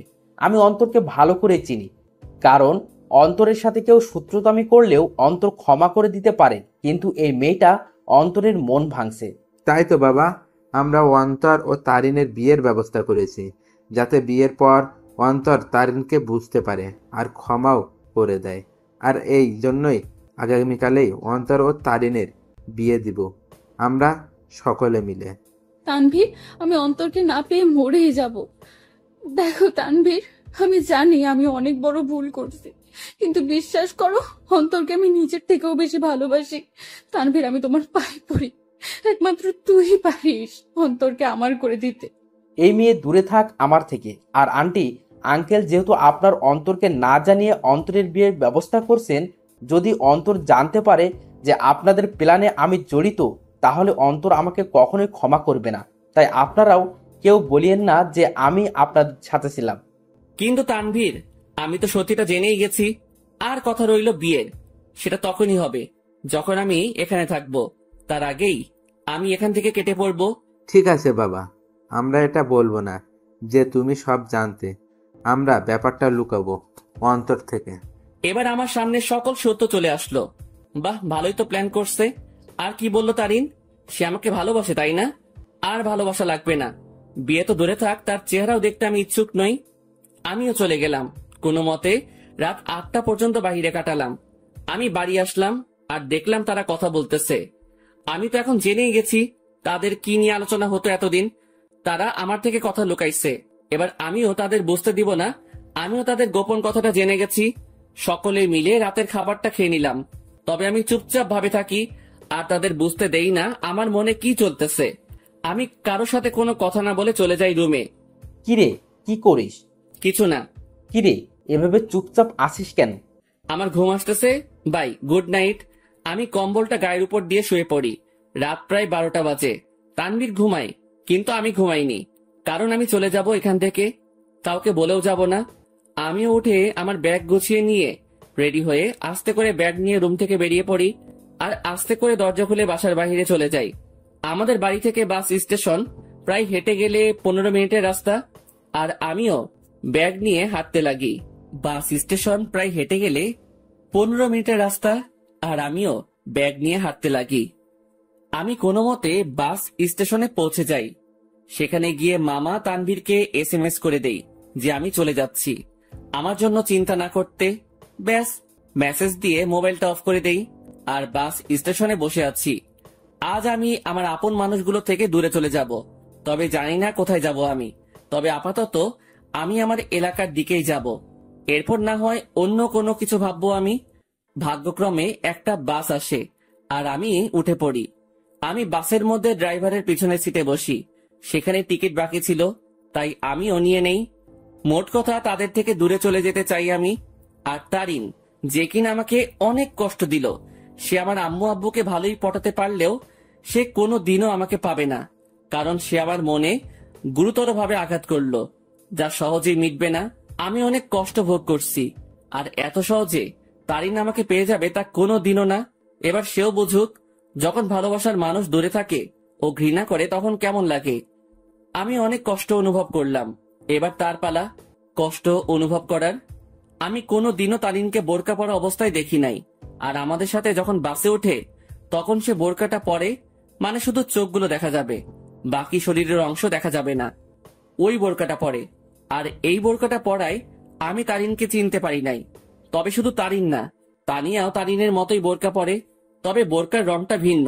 তারিন পরছিল কালো আর তানিয়া পরছিল একটু নেভি ব্লু বোরকা। মেয়েটা ভালোই বুদ্ধি খাটাইছে, মানতেই হবে।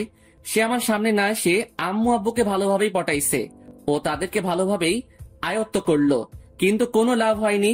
কি করে ভাবলো এত সহজে আমাকে পেয়ে যাবে? আমাকে যতটুকু কষ্ট দিল তাকেও সেটা অনুভব করতে হবে। এরপর না হয় দেখা যাবে। প্রায় 2 ঘন্টা বাস চলতেছে, কিন্তু চোখে কোনো ঘুম নেই আমার। থাকবেই বা কি করে? যে দেখলাম ও শুনলাম আমি যদি আজ সেখান থেকে না চলে আসতাম তাহলে তারা আমাকে জোর করে হলেও তারিনের সাথে বিয়ে দিত। কিন্তু আমি কোনো দিনও এই মেয়েকে এত সহজে মেনে নিব না। একবার এই মেয়েটা আমাকে সন্দেহ করে ও অবিশ্বাস করে, আমাকে অনেক অপমান করলো আর জুতার বাড়িও দিল। আর আজ যদি মেয়েটাকে আমি বিয়ে করি তাহলে আমার অপমানের কি হবে? আমার মনে যে আঘাত করলো তার কি হবে? আর তাছাড়াও এরপর সে যদি অন্য কোনো কাহিনী করে বসে বা আমার পরিবার থেকে আমাকে আলাদা করতে চায় তাহলে না, এই মেয়ে ভালোবাসার যোগ্য নয়। ওর মনে কোনো ভালোবাসা নেই, আছে শুধু ভালো লাগা। আর ভালোবাসার কি বা বুঝে এই মেয়ে? হ্যাঁ, ভালোবাসার কোনো কিছু জানে সে? ভালোবাসা কি সেটা জানে নাকি? যদি সে সত্যিকারই আমাকে ভালোবাসতো তাহলে আমার উপর ভরসা রাখতো, কিন্তু সে। বাসের ব্রেক কাজ করতেছে না। কথাটা শুনে সেখানে থাকা যাত্রীরা ও আমি শক খেয়ে গেলাম। কি বলতেছেন আপনি এসব? বাসের ব্রেক কাজ করতেছে না, হঠাৎ করেই ব্রেক কাজ করা বন্ধ করে দিয়েছে। ড্রাইভারের কথা শুনে যাত্রীরা আতঙ্কে ও ছুটাছুটি চিৎকার চেঁচামেচি শুরু করে দেয়। আরে আপনারা শান্ত হন সবাই, প্লিজ। এভাবে উত্তেজিত হবেন না। আর তখনই সামনে থেকে একটা ট্রাক আসে আর বাসের সাথে ট্রাকের ধাক্কা লাগে। এক মুহূর্তেই সকল কিছু পরিবর্তন হয়ে গেল। আমার চোখ ঝাপসা হয়ে আসছে, তবুও চোখে একবার আশেপাশে দেখে নেই। মৃত্যু আমার চলে আসছে, আর আমার জীবনের সমাপ্তি হয়তো এইভাবেই হওয়ার ছিল। আর কিছুক্ষণের মধ্যে অন্তর সেখানে মারা যায়। বাসে প্রায় 40 জনের মতো ছিল, যার মধ্যে অনেকেই গুরুতর আহত হয়। আর সামনে থাকা ড্রাইভারও শেষ। বাসটি সামনে স্টেশন থেকে যাত্রী নেওয়ার কথা ছিল, হয়তো আর যাত্রী নেওয়া হলো না। কিছুক্ষণ পরেই সেখানে উদ্ধারকর্মী ও অ্যাম্বুলেন্স আসে ও তাদের কাজ করতে ব্যস্ত। সকালবেলা তানভীরের মোবাইল বেজে ওঠে। হ্যালো। অপর পাশ থেকে কথা শুনেই তানভীরের মোবাইল হাত থেকে পড়ে যায়। তানভীর পাগলের মতো ব্যবহার করতে শুরু করে। আর তানভীর অন্তরের মামাকে নিয়ে সেও সকাল সকাল বেরিয়ে পড়ে। তানভীর ও অন্তরের মামা জায়গা মতো চলে যায়। তাকে একজন পুলিশ ফোন দেয় আর ঠিকানাটাও দেয়, আর বলে সেখানে চলে আসতে, আর তানভীরও সেখানে চলে যায়। তানভীর, কি হয়েছে? তুই এখানে আনলি কেন? তানভীর চুপ হয়ে আছে। জি, আপনার নাম কি তানভীর? জি। আসুন আমার সাথে। আসলে ডেড বডির পকেট থেকে আমরা একটা মোবাইল পাই, আর সেটা অন করেই সেখানে আপনার নাম্বার দেখতে পাই, যেখানে লেখা ছিল তানভীর বেস্ট। তাই আপনাকে কল দিলাম। কার ডেড বডির কথা হচ্ছে অফিসার? আসুন আমার সাথে।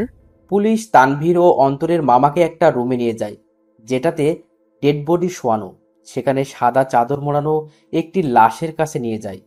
তানভীর, কি হয়েছে রে? কার কি হয়েছে? কিন্তু তানভীর নিস্তব্ধ। পুলিশ অফিসার সাথে সাথে সেই লাশের মুখ থেকে সাদা চাদরটা সরায়। সাথে সাথে অন্তরের মামা লাশ দেখে থমকে যায়, কারণ এটা তার ভাগ্নে অন্তরের ডেড বডি। এই তানভীর, এটা কে? দেখতে তো পুরাই আমাদের অন্তরের মতো লাগতেছে। তানভীরের সাথে সাথে সেই বডিটা ধরে চিৎকার করে কান্না করতে লাগে, কারণ আজ তার বন্ধু তার থেকে বহুদূরে চলে গেছে, যেখান থেকে আর কোনোদিনও ফিরবে না। এই অন্তর, এভাবে শুয়ে আছিস কেন? এই এই অন্তর, দেখ ভাই, এভাবে শুয়ে থাকিস না, কথা বল ভাই। এই, তুই না আমাকে ভাই ডাকছিস, আর তুই না বলতি তুই আমার কথা শুনবি, তাহলে শালা এভাবে শুয়ে আছিস কেন? এই অন্তর। এই, তুই কাকে অন্তর বলতেছিস তানভীর? আমাদের অন্তর তো বাসায়। আর তখনই অন্তরের মামার মোবাইলে কল আসে, আর দেখে তার বোন কল দিছে। কি রে ভাই, কই গেছিলি? আর তানভীর, অন্তর কই? অন্তরের মামা এই কথাটা শুনে থমকে যায়, কারণ বলল অন্তর ওর বাড়িতে নেই। সাথে সাথে কল কেটে দেয় আর স্ক্রিনের দিকে তাকায়। সেখানে অন্তরের একটা মেসেজ দেখে। সেও সেটা দেখতে লাগে।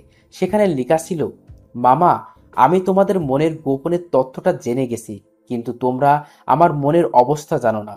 আপাতত আমি এই সব থেকে নিজেকে বিরত রাখতে চাই, কিন্তু বাড়িতে থাকলে আমি শিওর তোমার আমাকে বিয়ে দিয়েই ছাড়বা, তাই বাধ্য হয়ে আমাকে চলে যাইতেই হইতেছে। ভালো থাকিও আব্বু আম্মু, নানা ভাই, নানু, তানভীর, শান্তা, মামি, আর তোমাদের বাসার সেই গেস্টগুলোর খেয়াল রাখিও, আর সাথে নিজেরও খেয়াল রাখিও, আর আমার জন্য দোয়া করিও। খোদা হাফেজ। তোমার জীবন তেনা তেনা কারি। অন্তর মেসেজটা দেখার সাথে সাথে সেও অন্তরের দেহটাকে ধরে কান্না করে দেয়। আপনারা একটা অ্যাম্বুলেন্স ভাড়া করে বাড়ি নিয়ে যেতে পারেন। অন্তরের মামা একটা অ্যাম্বুলেন্স ভাড়া করে নেয়, আর সেখানে অন্তরের দেহটাকে নিয়ে রওনা হয় তাদের বাড়ির দিকে। তাদের বাড়িতে পৌঁছালো। অন্তরের মামাকে দেখে অন্তরের আম্মু সেখানে তার ভাইয়ের কাছে যায়। কি রে ভাই, কই গেছিলি? আর তানভীর, অন্তর কই? কিন্তু তার ভাই চুপ হয়ে আছে। কি রে ভাই, কথা বলিস না কেন? আর আজকে তারিনের পরিবার আসতেছে, তাদের থাকার ব্যবস্থা কর। কি রে, কথা বলিস না কেন তুই? তখনই খেয়াল করে একটা অ্যাম্বুলেন্স তাদের বাড়ির দিকে আসতেছে। কি রে ভাই, বাড়িতে অ্যাম্বুলেন্স? কার কি হয়েছে আবার? কিন্তু তার ভাই নিস্তব্ধ হয়ে আছে, মুখে কোনো কথা নেই। বলতে গেলে জিন্দা লাশ যে জীবিত আছে, কিন্তু কথাবার্তা নেই। সাথে সাথে অন্তরের মামা তার বোনকে জড়িয়ে ধরে কান্না করে দেয়। কি রে মিলন, এইভাবে কান্না করতেছিস কেন? কি হয়েছে রে ভাই? আর তখনই তিনি দেখে সেই অ্যাম্বুলেন্স তাদের আঙিনায় এসে থামে। অ্যাম্বুলেন্স থেকে তানভীর বের হয়। তাকে দেখে সেখানে থাকা অন্তরের আব্বু আম্মু থমকে যায়। এই তানভীর, তুই অ্যাম্বুলেন্স থেকে নামলি যে? আর অন্তর কই রে? সে কি তোমাদের সাথে গেছে নাকি? নাকি তোরা সব বলে দিছিস তাকে? সাথে সাথে তানভীর তাকে জড়িয়ে ধরে কান্না করতে লাগে। কিরে তানভীর, কান্না করতেছিস কেন? আর অন্তর কই? তানভীর, কি রে বাবা, তুই আর মিলন মিলে এভাবে কান্না করতেছিস কেন? সেখানে থাকা একটা লোক মুখের থেকে চাদরটা সরায়। লাশের চেহারা দেখেই আঙিনায় উপস্থিত অন্তরের আম্মু, আব্বু, নানা ভাই, মামি সকলেই বড় ধরনের ঝটকা খেয়ে গেল।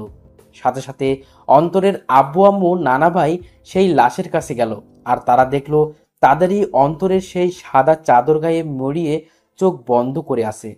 এই এই এই আব্বু, কি রে তুই এভাবে শুয়ে আছিস কেন? এই কি রে, কি হয়েছে তোর? কথা বলিস না কেন? অন্তর, বাবা কি রে, এভাবে এখানে শুয়ে আছিস কেন? কি হয়েছে তোর? কথা বলিস না কেন? এই তানভীর, আমাদের অন্তর কথা বলে না কেন?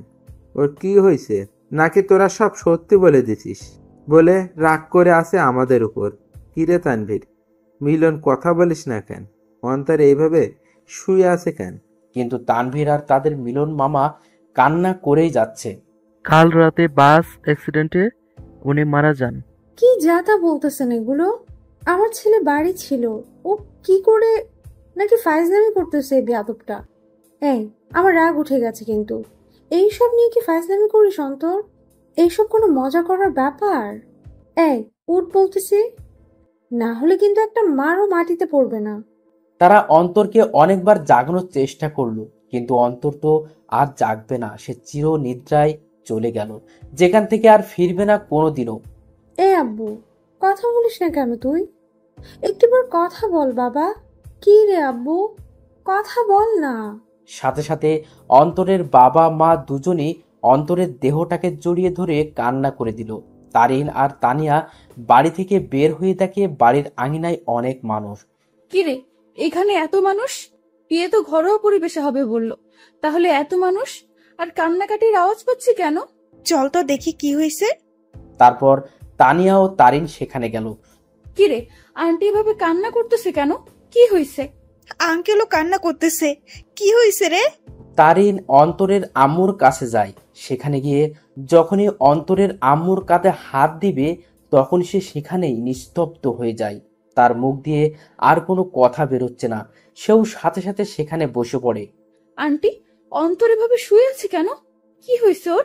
কিন্তু তারা সকলেই কান্না করেই যাচ্ছে। কি হলো আন্টি? অন্তর এভাবে শুয়ে আছে কেন? হাই অন্তর, তুমি এভাবে শুয়ে আছো কেন? কি হয়েছে তোমার? এইভাবে সাদা চাদর গায়ে কেন তোমার? হাই অন্তর, কথা বলো না কেন? আঙ্কেল আন্টি, অন্তর এভাবে শুয়ে আছে কেন? কি হয়েছে? কথা বলতেছেন না কেন আপনারা? কিন্তু কারো কোনো মুখে কথা নেই, শুধু কান্না আর কান্না। হাই কলিজা, এইভাবে শুয়ে আছো কেন? আমি জানি তুমি আমার উপর অনেক রাগ করে অভিমান করে বসে আছো, কিন্তু বিশ্বাস করো, আমি সত্যি তোমাকে ভালোবাসি। হ্যাঁ, আমি অন্যায় করেছি তোমার সাথে, আর বিশ্বাস রাখি তোমার সাথে, কিন্তু আমি আমার ভুল বুঝতে পারছি। তাই একটিবার আমাকে সুযোগ দাও, আর কোনোদিন এমনটি করবো না। সত্যি বলতেছি তোমাকে। কি হলো, কথা বলো না কেন তুমি? হাই কলিজা, একটিবার কথা বলো না, আমি তোমার পায়ে ধরতেছি। আর একটিবার সুযোগ দাও আমাকে, দোয়াই লাগে তোমার। এইভাবে চুপ থেকো না প্লিজ। দেখো, আমার কিন্তু ভয় লাগতেছে। আর তুমি এইভাবে চুপচাপ শুয়ে আছো কেন? কথা বলো না। দেখো, এভাবে চুপচাপ থেকো না। আমার আর এমন ভুল আমি করবো না। সবসময় তোমার প্রতি বিশ্বাস রাখবো। হাই কলিজা, কথা বলো না কেন? কি হয়েছে তোমার? তারিন অন্তরের হাত ধরে উঠালো আর সাথে সাথে পড়ে যায়। আর তখনই তানিয়া এসে তারিনকে ধরে আর নিয়ে যেতে লাগে। এই তানিয়া, ছাড় আমাকে। আমার কলিজা কথা বলে না কেন? কি হয়েছে ওর? আমাকে ছাড় বলতেছি। তারিন, অন্তর আর কথা বলবে না রে। সে আর কোনো দিনও আমাদের সাথে কথা বলবে না, হাসি ঠাট্টাও করবে না। সে আমাদের একা করে দিল রে। রাগ তো আমার সাথে করলো, তাহলে তোরা একা কি করে হবি? আর দেখি, ছাড় আমাকে, আমি ওর কাছে যাব। ওইখানে শুয়ে আছে আমার উপর রাগ করে, আর আমার সাথে কথাও বলে নাই রাগ করে। দেখি, ছাড় আমাকে, আমি ওকে মানিয়ে নিব। দেখবি, ও আমার সাথে কথা বলবে। ছাড় বলতেছি আমাকে। তারিন সেখানেই পাগলামো শুরু করে দেয়। সে কোনো মতেই বিশ্বাস করতে পারছে না তার অন্তর শুধু তাকেই না, সকলকে ছেড়ে চলে গেল ওপারে। যেখান থেকে আর কোনোদিনও ফিরবে না। তারিন পাগলমো করতে করতে জ্ঞান হারিয়ে ফেলে আর তাকে ঘরের ভিতরে নিয়ে যাওয়া হয়। দুপুরবেলা জানাজা পড়িয়ে অন্তরকে নিয়ে যেতে লাগে তার চিরস্থায়ী স্থানে। আজ এক আব্বুর কাঁধে তার ছেলের লাশ, এক বন্ধুর কাছে তার ভাইস্বরূপ বন্ধুটির লাশ হয়ে শুয়ে আছে, আর এক হতভাগা মামা যার সাথে হাসি মজা করে বেড়ানো ভাগ্নেটার লাশের খাট বহি করে নিয়ে যাচ্ছে তার চিরস্থায়ী স্থানে। অন্তরকে কবরে শোয়ানো হয়, তাকে মাটি দেওয়া হয়। আজ সেই কবরে দাফন হয়ে গেল কারো ছেলে, কারো ভাগ্নে, কারো প্রিয় বন্ধু আর কারো ভালোবাসা। সকলকেই সেখানে অন্তরের জন্য দোয়া করে চলে যায়। তবে সেখানে বসে বসে তিনজন হতভাগা মানসিক কান্নায় ভেঙে পড়ে বসে আছে। আজ অন্তরের মামা ভাবতে লাগে সেই দিনগুলো যখনই অন্তর তাকে জ্বালিয়ে বেড়াতো, কিন্তু আজ থেকে সেই মামাকে আর কেউ জ্বালাবে না। আজ এক বন্ধু তার সুখ দুঃখ ভাগ করা বন্ধুকে হারিয়ে ফেললো। আজ একজন বাবা তার শাসন করা ছেলেটাকে হারিয়ে বসে আছে। সব সময় অন্তরকে বকা দিয়ে বেড়াতো, কিন্তু আজ থেকে সেই বকাগুলো আর কাউকে দিতে পারবে না। অন্যদিকে তারিনের জ্ঞান ফিরে সে দেখে অন্তরের আম্মু কান্না করতেছে, আর তানিয়া তাকে সামলাতে সামলাতে কান্না করতে লাগলো। এই, তোমরা সকলে কান্না করতেছো কেন? আজকে না আমার আর অন্তরের বিয়ে, আর বিয়েতে তো মেয়েরা কান্না করে। তাহলে তোমরা ছেলের মা, ছেলের বান্ধবী হয়ে কান্না করতেছো কেন? আরে যাও, তাড়াতাড়ি আমাকে রেডি হতে হবে। এই তানিয়া, তাড়াতাড়ি আমাকে রেডি করে দে, কাজী সাহেব চলে আসবে যে কোনো সময়। আর অন্তর রেডি হয়েছে, দেখ না। আর শোন, তানভীরকে বল না অন্তরকে রেডি হওয়া অবস্থায় একটু ছবি দিতে, আমি একটু দেখবো আমার কলেজাটাকে। তানভীরকে বল না অন্তরের ছবি দিতে, আমাকে রেডি করে দে। আমি শাড়ির আঁচল সামলাতে পারি না, কিন্তু ও বলছিল শাড়িতে নাকি আমাকে দারুণ মানাবে, আমি ওর জন্য শাড়ি পরবো। তারিন, কি হয়েছে? আর আন্টি, সরি আম্মু, একটু রেডি করে দাও না, কাজী সাহেব চলে আসবে তো, আমাকে আবার অন্তরকে মানাতে হবে। তারিন সেখানে পাগলের মতো ব্যবহার করতে লাগলো। তারিনকে অনেকবার বোঝানোর চেষ্টা করা হলো অন্তর অনেক দূরে চলে গেছে, কিন্তু সে তা কোনো মতেই মানছে না। তারা বুঝতে পারলো অন্তরের অকাল মৃত্যু তারুণের মাথার এফেক্ট করেছে, তাইও সে পাগলের মতো আচরণ করতে লাগলো। তারিনের পরিবারও আসে, সবাই মিলে তারিনকে সামলানোর চেষ্টা করে, কিন্তু তারিনের মুখে একটা শব্দ, অন্তর। কিন্তু সে আর কোনোদিনও ফিরবে না। এভাবেই সমাপ্তি ঘটল এক অসমাপ্ত ভালোবাসার। একটি সন্ধ্যের জন্য একটি ভালোবাসা অপূর্ণ রয়ে গেল, শুধু থেকে গেল ভালোবাসার কিছু স্মৃতি ও অনুভূতি। ভালোবাসার মধ্যে সবচেয়ে গুরুত্বপূর্ণ হলো বিশ্বাস। একে অপরের প্রতি বিশ্বাস যত মজবুত থাকবে, ভালোবাসাও তত শক্ত হবে। সন্ধ্যের জন্য একটি ভালোবাসা সম্পূর্ণ শেষ হয়ে যায়, তবে বর্তমানে ভালোবাসার মানুষগুলোও অনেক আজব, কারণ আমরা ভুল মানুষের উপর বিশ্বাস করে ফেলি আর সঠিক মানুষকে সন্দেহ করে বসি। তাই ভালো যেহেতু বাসবেন, তার আগেই সেই ব্যক্তিটার সম্পর্কে একটু ধারণা নিয়েই তবেই ভালোবাসেন আর ভালোবাসার প্রতি ভরসা রাখবেন।